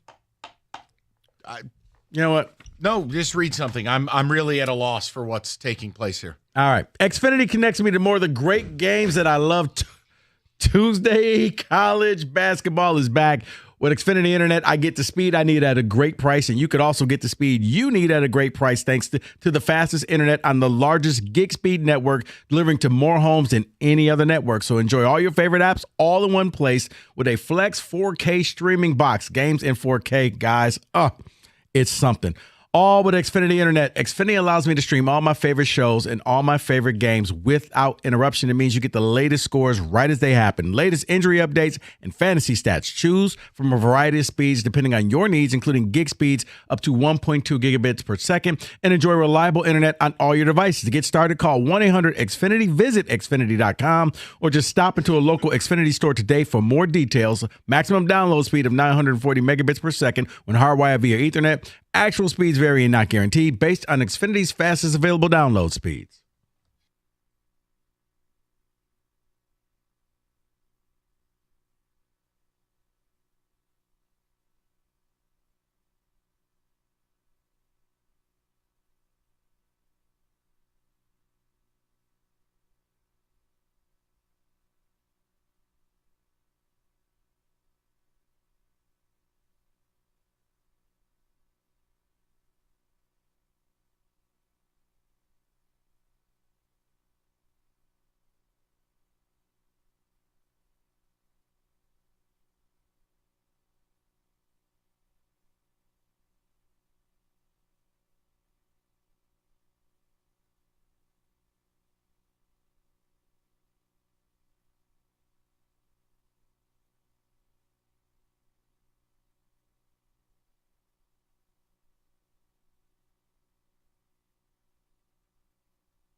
Man, I wish we could bring up what we just talked about. I'll leave that alone. I want to get right back to the people. We're having the Goff discussion. Wow, Rico is all I can say. Wow. Roger, 97.1. Hi, Raj. How you doing, buddy? What's going on, Mike and Rico? How y'all doing? Okay. I'm confused, but I'm okay. I'm one of the people that's in the middle. I'm one of the people, I'm not a Goff supporter, but I'm not a Goff hater as well. I'm one of the people who is like, I kind of think he's in the realm of like a Jimmy Garoppolo when he was with San Fran. Unless he does something really spectacular here, I don't really see them extending him. I think they'll let him play out his contract, but I'm with you as well. If he wins a playoff game, you can't tell the people you're not extending him. You know, that doesn't make any sense. But at the same time, why did you draft Hendon Hooker? You know, that's where I'm at right now with the whole carousel with this. But you know what's interesting? I mean, Roger, think about it. No slander, no jokes. I have fun with Rico about it. Look at the damage the Niners did to themselves. Moving away from Garoppolo, mortgaging a ton of their future to go get the, quote, superstar QB. And it was a complete disaster. And then a once-in-a-lifetime either piece of scouting or luck or skill or a little bit of both. Yeah. All three. Brock Purdy has rescued a franchise that, frankly, was going to go Hindenburg. Like, Roger, all I'm trying to say is there is an immense danger in letting great be the enemy of good. I mean, I'd love a star quarterback. I would love a Joe Burrow. But, you know, make sure you don't throw good out in the pursuit of great, and the next thing you have is Zach Wilson. That gets a little scary now. No, I definitely agree with that, but it's just the way I've been seeing little press conferences with Dan Campbell talk about Hendon Hooker. I could just see by his body language that he kind of want to give him a chance. He kind of want to give him the chance to at least compete for the number one spot. Not saying that he will be that guy, but I think they did and drafted him intended to see if he can be that guy. Roger, here's the scenario. Roger's smart. He sees it too, Mike. They're very subtly pushing him. And you're not wrong. I'm saying it is very Roger, I don't want you to be offended. Rico, please don't. It would be the most Lions thing ever. They finally win the division and win a playoff game. They don't pay their quarterback and intentionally create a quarterback controversy where there really wasn't any needed. Now, if you bomb out in the playoffs, Goff throws 3 picks, it totally changes the conversation. I'm saying if you win the playoff game and we do this, that is very that's like go back to Eric Kramer, Rodney Peete, like that. You and Andre Ware. You know what I'm saying? Fun. Yeah. And, you know, you're creating a problem. Eric Kramer was the clear choice, and they did everything in their power to do the ulterior motive thing. And we need a star, and it's like, dude, you had the guy, and now he's with the Bears. Like, what? Is it wrong that I just go, wait, why would you create a situation? Now, again, if he plays it, if the playoff game is 41-38, Goff is unbelievable, but this defense fails him, I'll find a way to tell you, dude, it ain't on him. But if he plays poorly, they lose the game. No. Then Pandora's box, the entire offseason will be about Hendon Hooker. If he plays the way he's been playing, and in that playoff game he has 2 or 3 turnovers, then he is what he is. I'll get Costa a Hooker jersey. But if he goes out there and plays very similar to how he played in the Charger game, right, where he makes the throws, how would you make that the window into a QB controversy? And again, people, just if you're joining, I'm not selling you this. This is your fellow fan. I brought up if he wins a playoff game, and you're going to win the division thanks to Tommy Cutlets, how do you not pay the guy? And people are bringing up Hendon Hooker. And I go, okay, well, I used Rico's team with no smarm as a shining example. I don't really want a once in a lifetime, or I don't want a less than 50% chance of success that drafting a QB is. Who's the quarterback I'm trading for? And what do I have to give up to get him? So, like, don't let great be the enemy of good. If you have a good quarterback, you can make some waves. David, you're nodding your head. Go ahead. Yeah, I've done some research, Mike and Rico, and I want to give you the numbers. Mike, you mentioned that almost every team pretty much passed on Hendon Hooker twice. I did the research. It was 26 of 32 teams that passed on him at least twice. Could have been 30 of 32, but Cleveland traded their picks to get Deshaun Watson. Right. Miami had a forfeit of their first-round pick because of a penalty they had. Minnesota traded that second-round selection to get T.J. Hawkinson. And San Francisco, Mr. Privilege, didn't have any picks because they got Christian McCaffrey. Now, so it could have been 30 or 32. Right. And the point is, that doesn't mean Hendon Hooker's not. Maybe he's the next superstar. I only say it because we act as if you're the only smart team in the room. Other quarterbacks were drafted. Oh, by the way, passing on him twice, at least twice, that includes your Detroit Lions, who passed on him 3 times before they took him in the 3rd round. It's fantastic. Great work by you. And again, I'm not going to root against them. If they make the decision this is what they're going to do, I want this team to win. And he was a really good player in college. But he's older and off a torn-up knee, and he's never thrown a ball in the NFL. Those are all facts. Mm-hmm. And if you're going to replace Jared Goff, you better be sure you got the goods. Because otherwise, you will undo everything that's taken 3 years to build.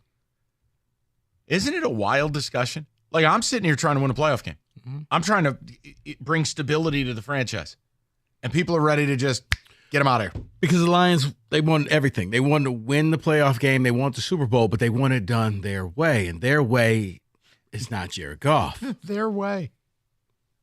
They had the star quarterback for a decade. They didn't win a thing. I understand. I know you do. I'm just. But they want it done their way. And their way is we need a superstar guy. We need a marquee guy. We need somebody we can put outside of Ford Field.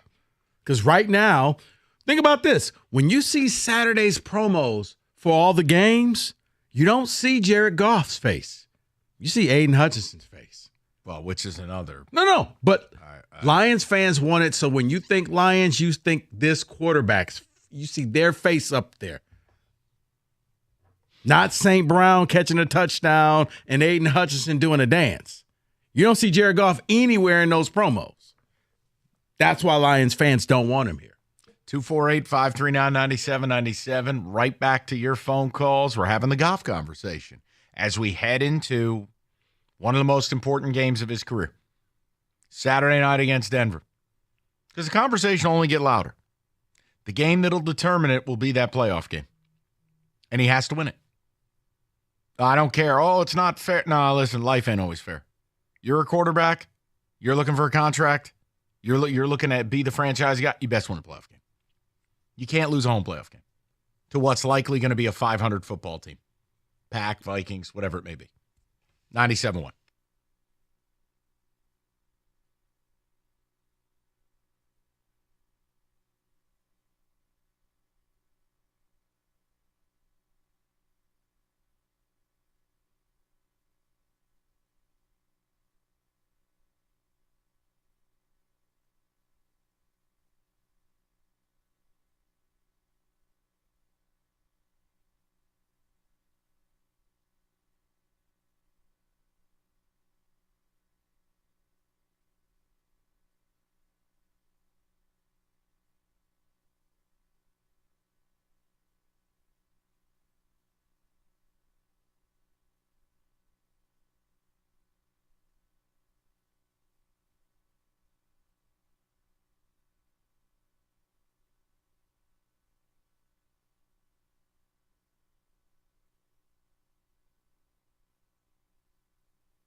Sorry about that, guys. I had the audacity to step out of the studio. I didn't realize we were running like college radio breaks.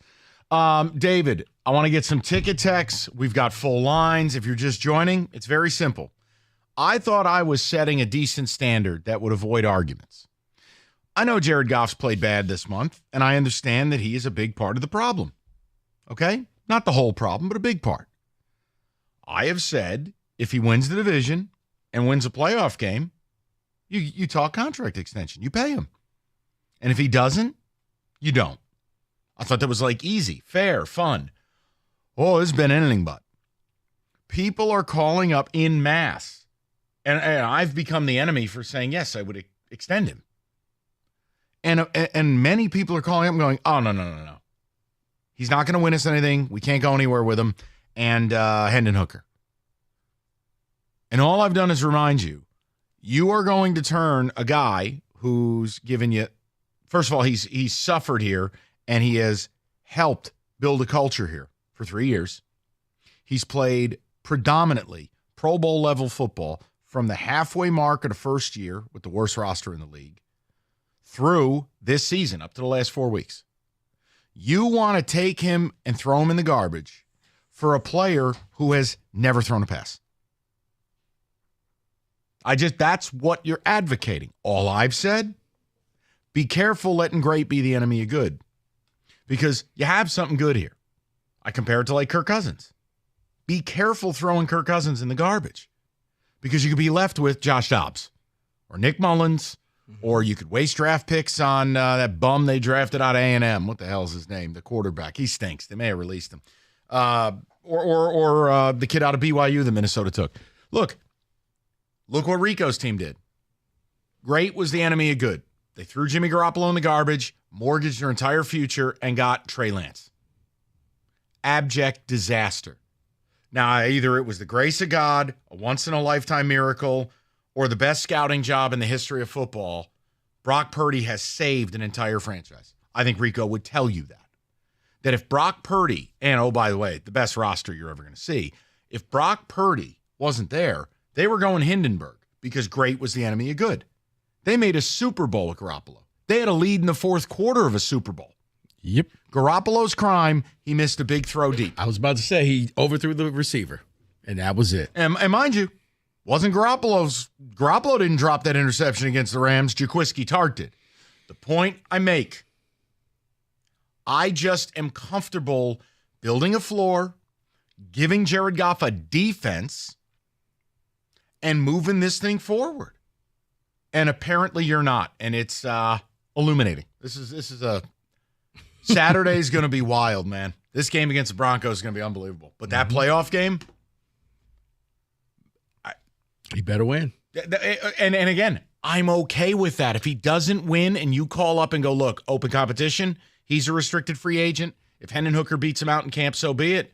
I'm not going to argue with people. But here's the funny thing. Stafford didn't win those playoff games he played in. Yeah, well. And nobody wanted him to leave town. Arm talent things. David, ticket text coming in. What do you got? Till we have a top 5 defense, we won't win the Super Bowl. We can win with Goff, though. Ravens with Flacco, Tampa Bay with Dilfer. How about the Giants with Eli? How about Tampa Bay with Brad Johnson? Look, there are ways to do this. This conversation reminds me of Jim Caldwell. Maybe we will be better without Goff, but maybe not. Mike from St. Clair Shores. That's what I brought up earlier.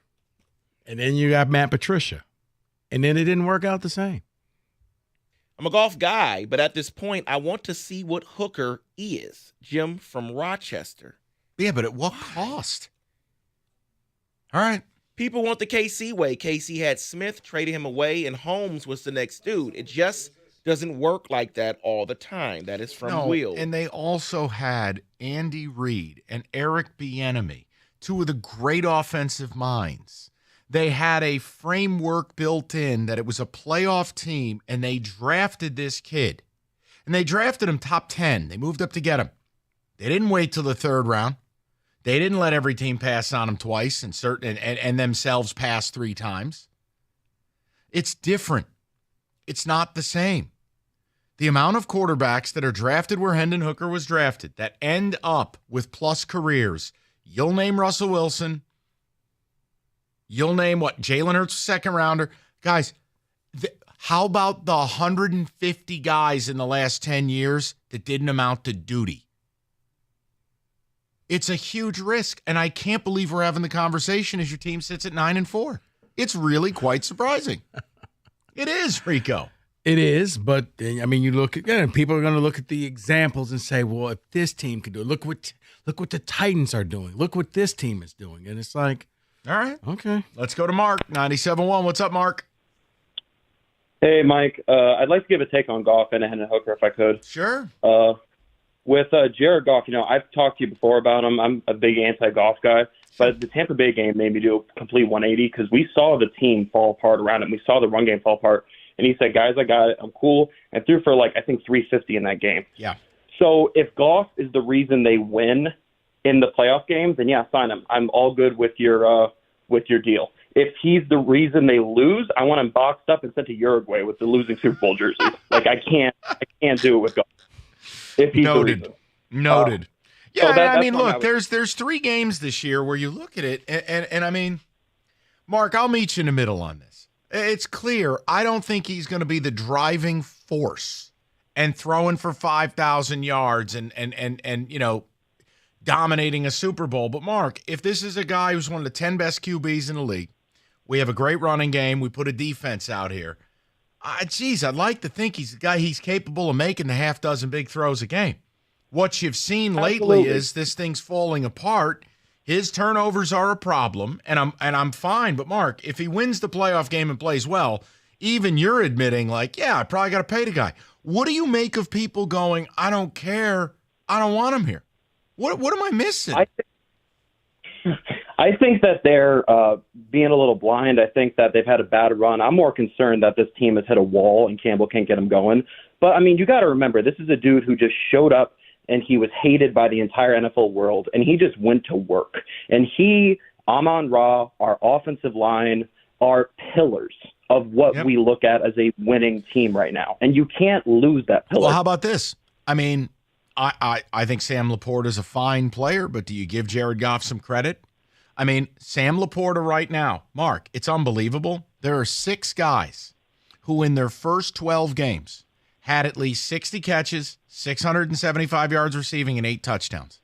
It's Justin Jefferson, Odell Beckham Jr., Michael Thomas, Marquise Colston, Sam Laporta.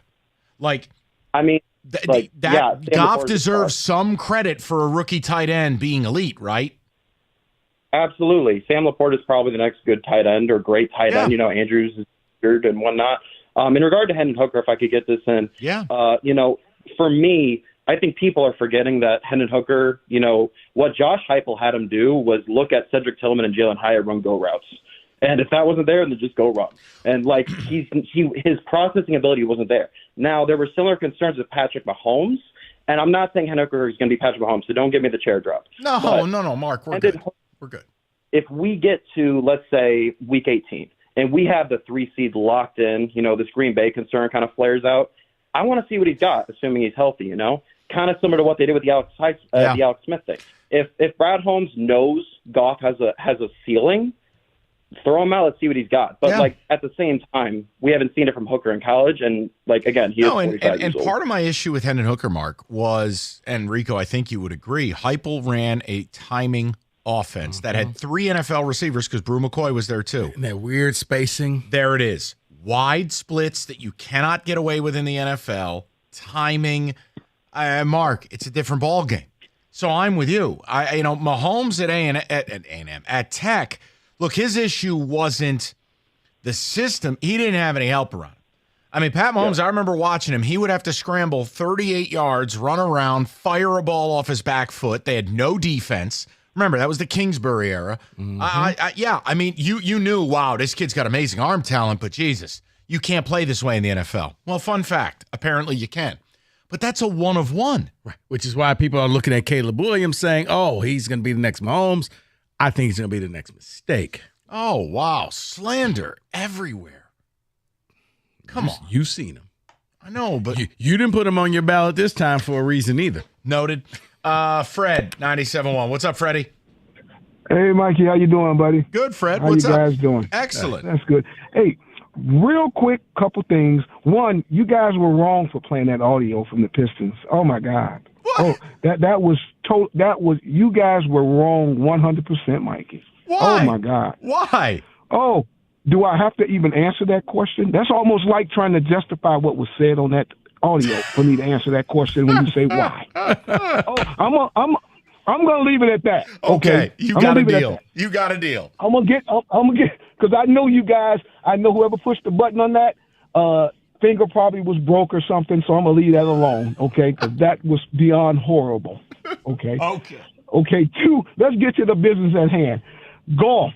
You know what? That's not the golf is not the problem per se. Okay, golf has showed that hey, good offensive line. Golf is pretty decent. Okay, think about back here a couple years ago. Who won the Super Bowl MVP for the Philadelphia Eagles?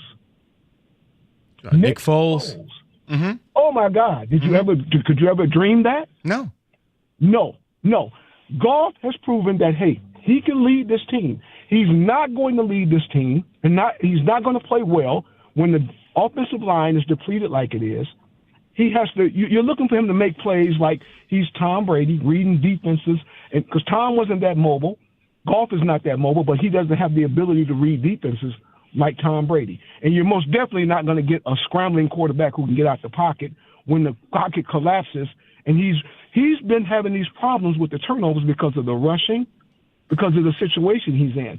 But the biggest problem here is making decisions. And Campbell, that's where it's going to fall on his shoulder. He just made the dumbest decision to me where I read it today that he's going to continue to play their biggest problem on defense, Jerry Jacobs. They don't have a choice. If they don't send this guy packing, because if you take Goff and you put him in the same situation that you had him against the Chargers, where he was in a gunslinging battle, he won that battle.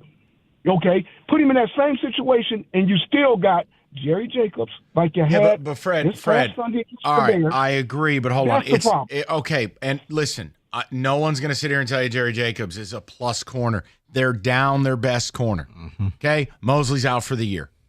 You can't do a direct. It's a false comparison to suggest that you treat a corner and a quarterback the same way. You can't sit your quarterback off a couple bad games.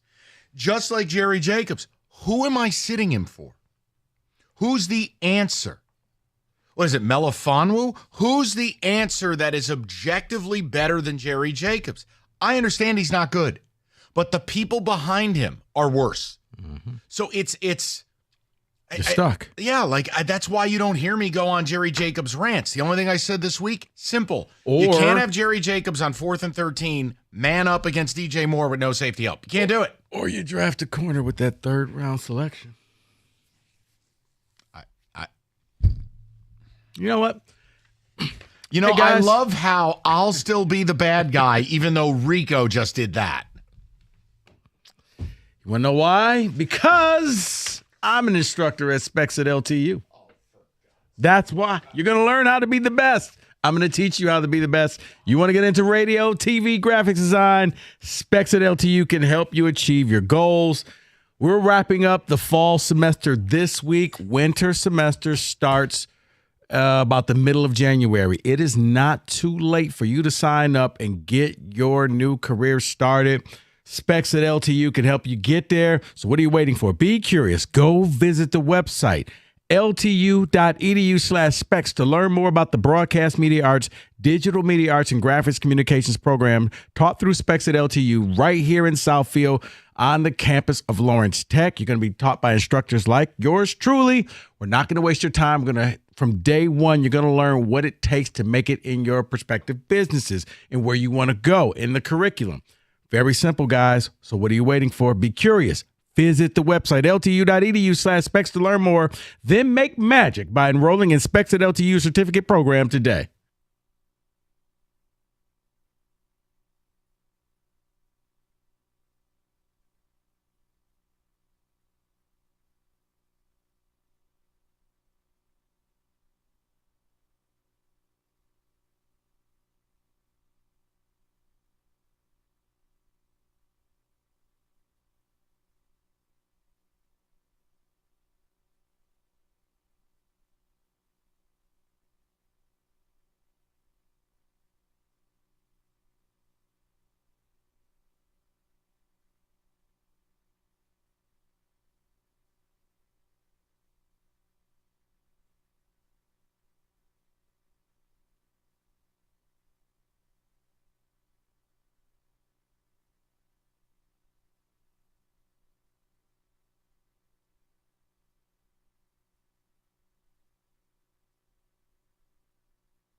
When your furnace goes out, you need reliable service. You need Mastercraft Heating, Cooling, Plumbing, and Electrical. They got you covered 24/7, locally owned for 40 years. They back their work with a 5-year warranty. Mastercraft, your one-stop shop for heating, AC, plumbing, and electrical. Plenty of generators in stock. If Mastercraft can't get to you same day, they'll take $100 off that next day service call. Just visit mastercraftheating.com.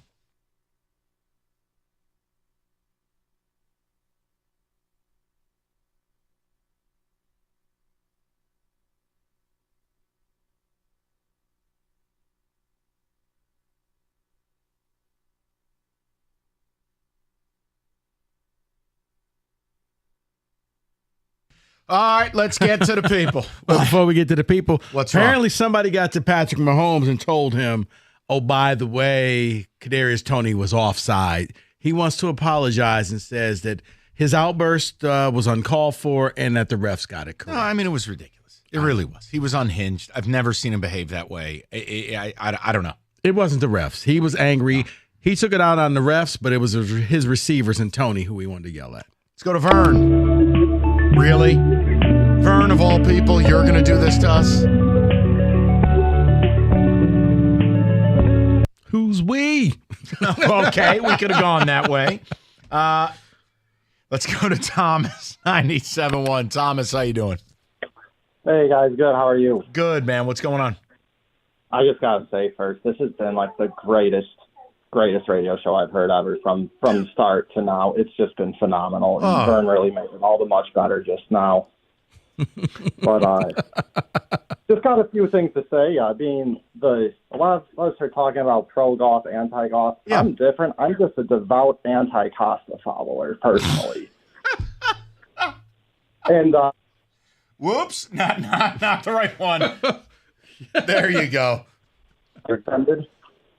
And I'm probably gonna be all over the place, but just want to vent real quick to all the haters out there. There's only one Patrick Mahomes in the world. He's not coming to Detroit. There's a lot of Madden experts out there who think if a QB is not Mahomes, he's not good.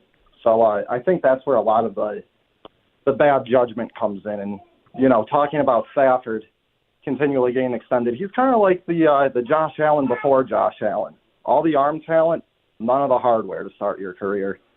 But I think that the main reason fans want Goff out is because, Mike, you said it so much early on in the season. We don't know how to handle any success here. No. At all. Like, we win a game, we're going to win the Super Bowl. We lose a game, oh, my God, burn the ship. We need to restart everything. And if I hear one more person talk about a mobile quarterback being the answer to all of our problems, I don't know what I'm going to do because – Yeah, but Thomas, here's the thing. Because Detroiters saw, my goodness, maybe Justin Fields is the answer. Maybe that's what we need here. I'm just going to say this. You might want to have that chair drop audio at the ready. I'm just going to name a few names here and tell me if you think they would do a good job. All right. We are going to go with Daniel Jones, Kyler Murray, Baker Mayfield, Johnny Manziel, Tim Tebow, Vince Young, and last but not least, the one and only Tommy DeVito. Tommy Cutlets. Yeah, I'll give you one of those. Vince Young, but your Tommy point, DeVito. Your point is well taken. I mean, here, let's have some fun for a second. You ready, fellas? Thomas, you brought this up. So I don't like this as gospel. It's just a resource, but Pro Football Focus. Passing grades for quarterbacks, and I want to factor in Goff's last 4 weeks, suboptimal, right? So that's factored into where he currently resides. Here are the quarterbacks that Jared Goff is ahead of. Trevor Lawrence, Matthew Stafford, Brock Purdy, Lamar Jackson, Geno Smith, Joe Burrow, pre-injury, C.J. Stroud, Russell Wilson. I'm just making a point. This is the totality of his work this year. You got to be real careful about a rough couple of weeks.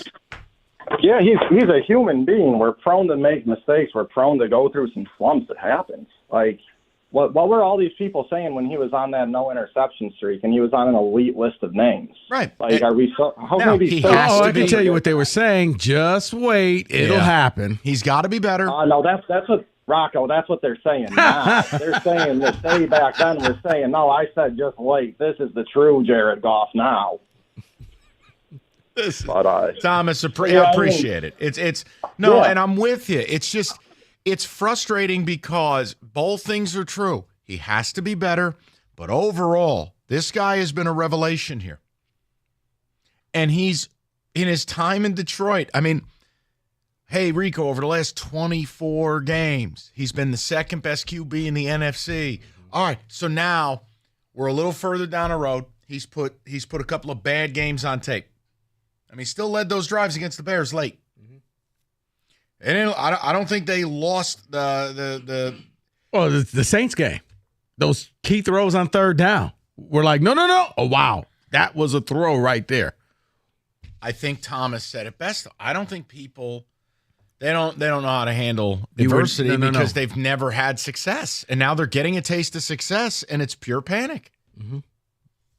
Well, for the first time in Lions history, Mike, they're the hunted, and fans don't know what it means that you're going to get everybody's best shot every game.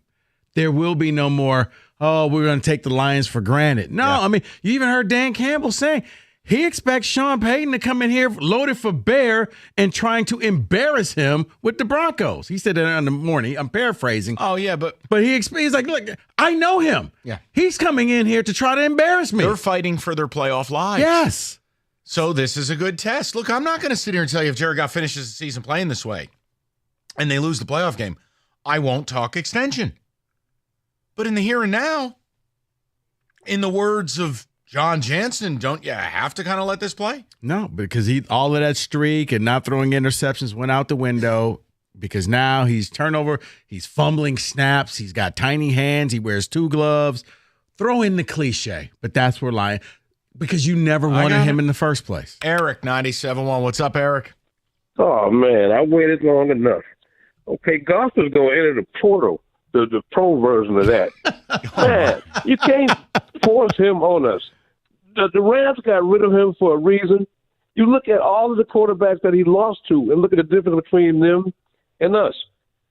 Teddy is waiting, and you got to see what you got at Hooker because they had Tayshaun Prince on the bench and didn't look at him, and when they put him in, he showed superstardom.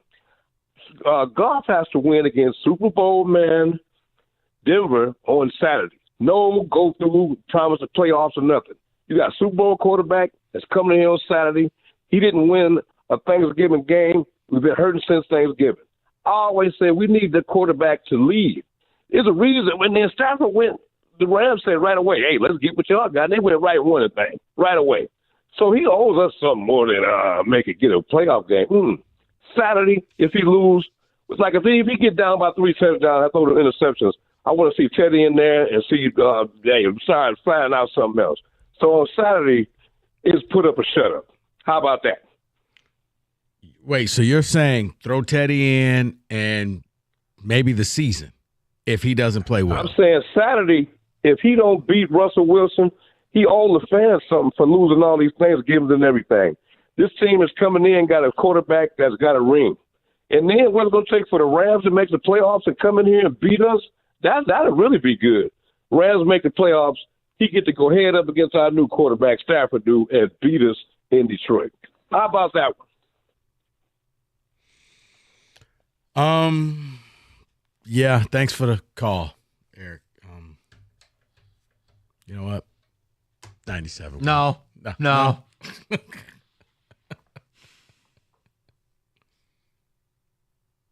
I'm just trying to understand how Saturday equates to winning a playoff game. I already said if he doesn't win a playoff game, nothing else matters. What do I have to offer these people? The pressure on Saturday just kind of went away because Green Bay lost.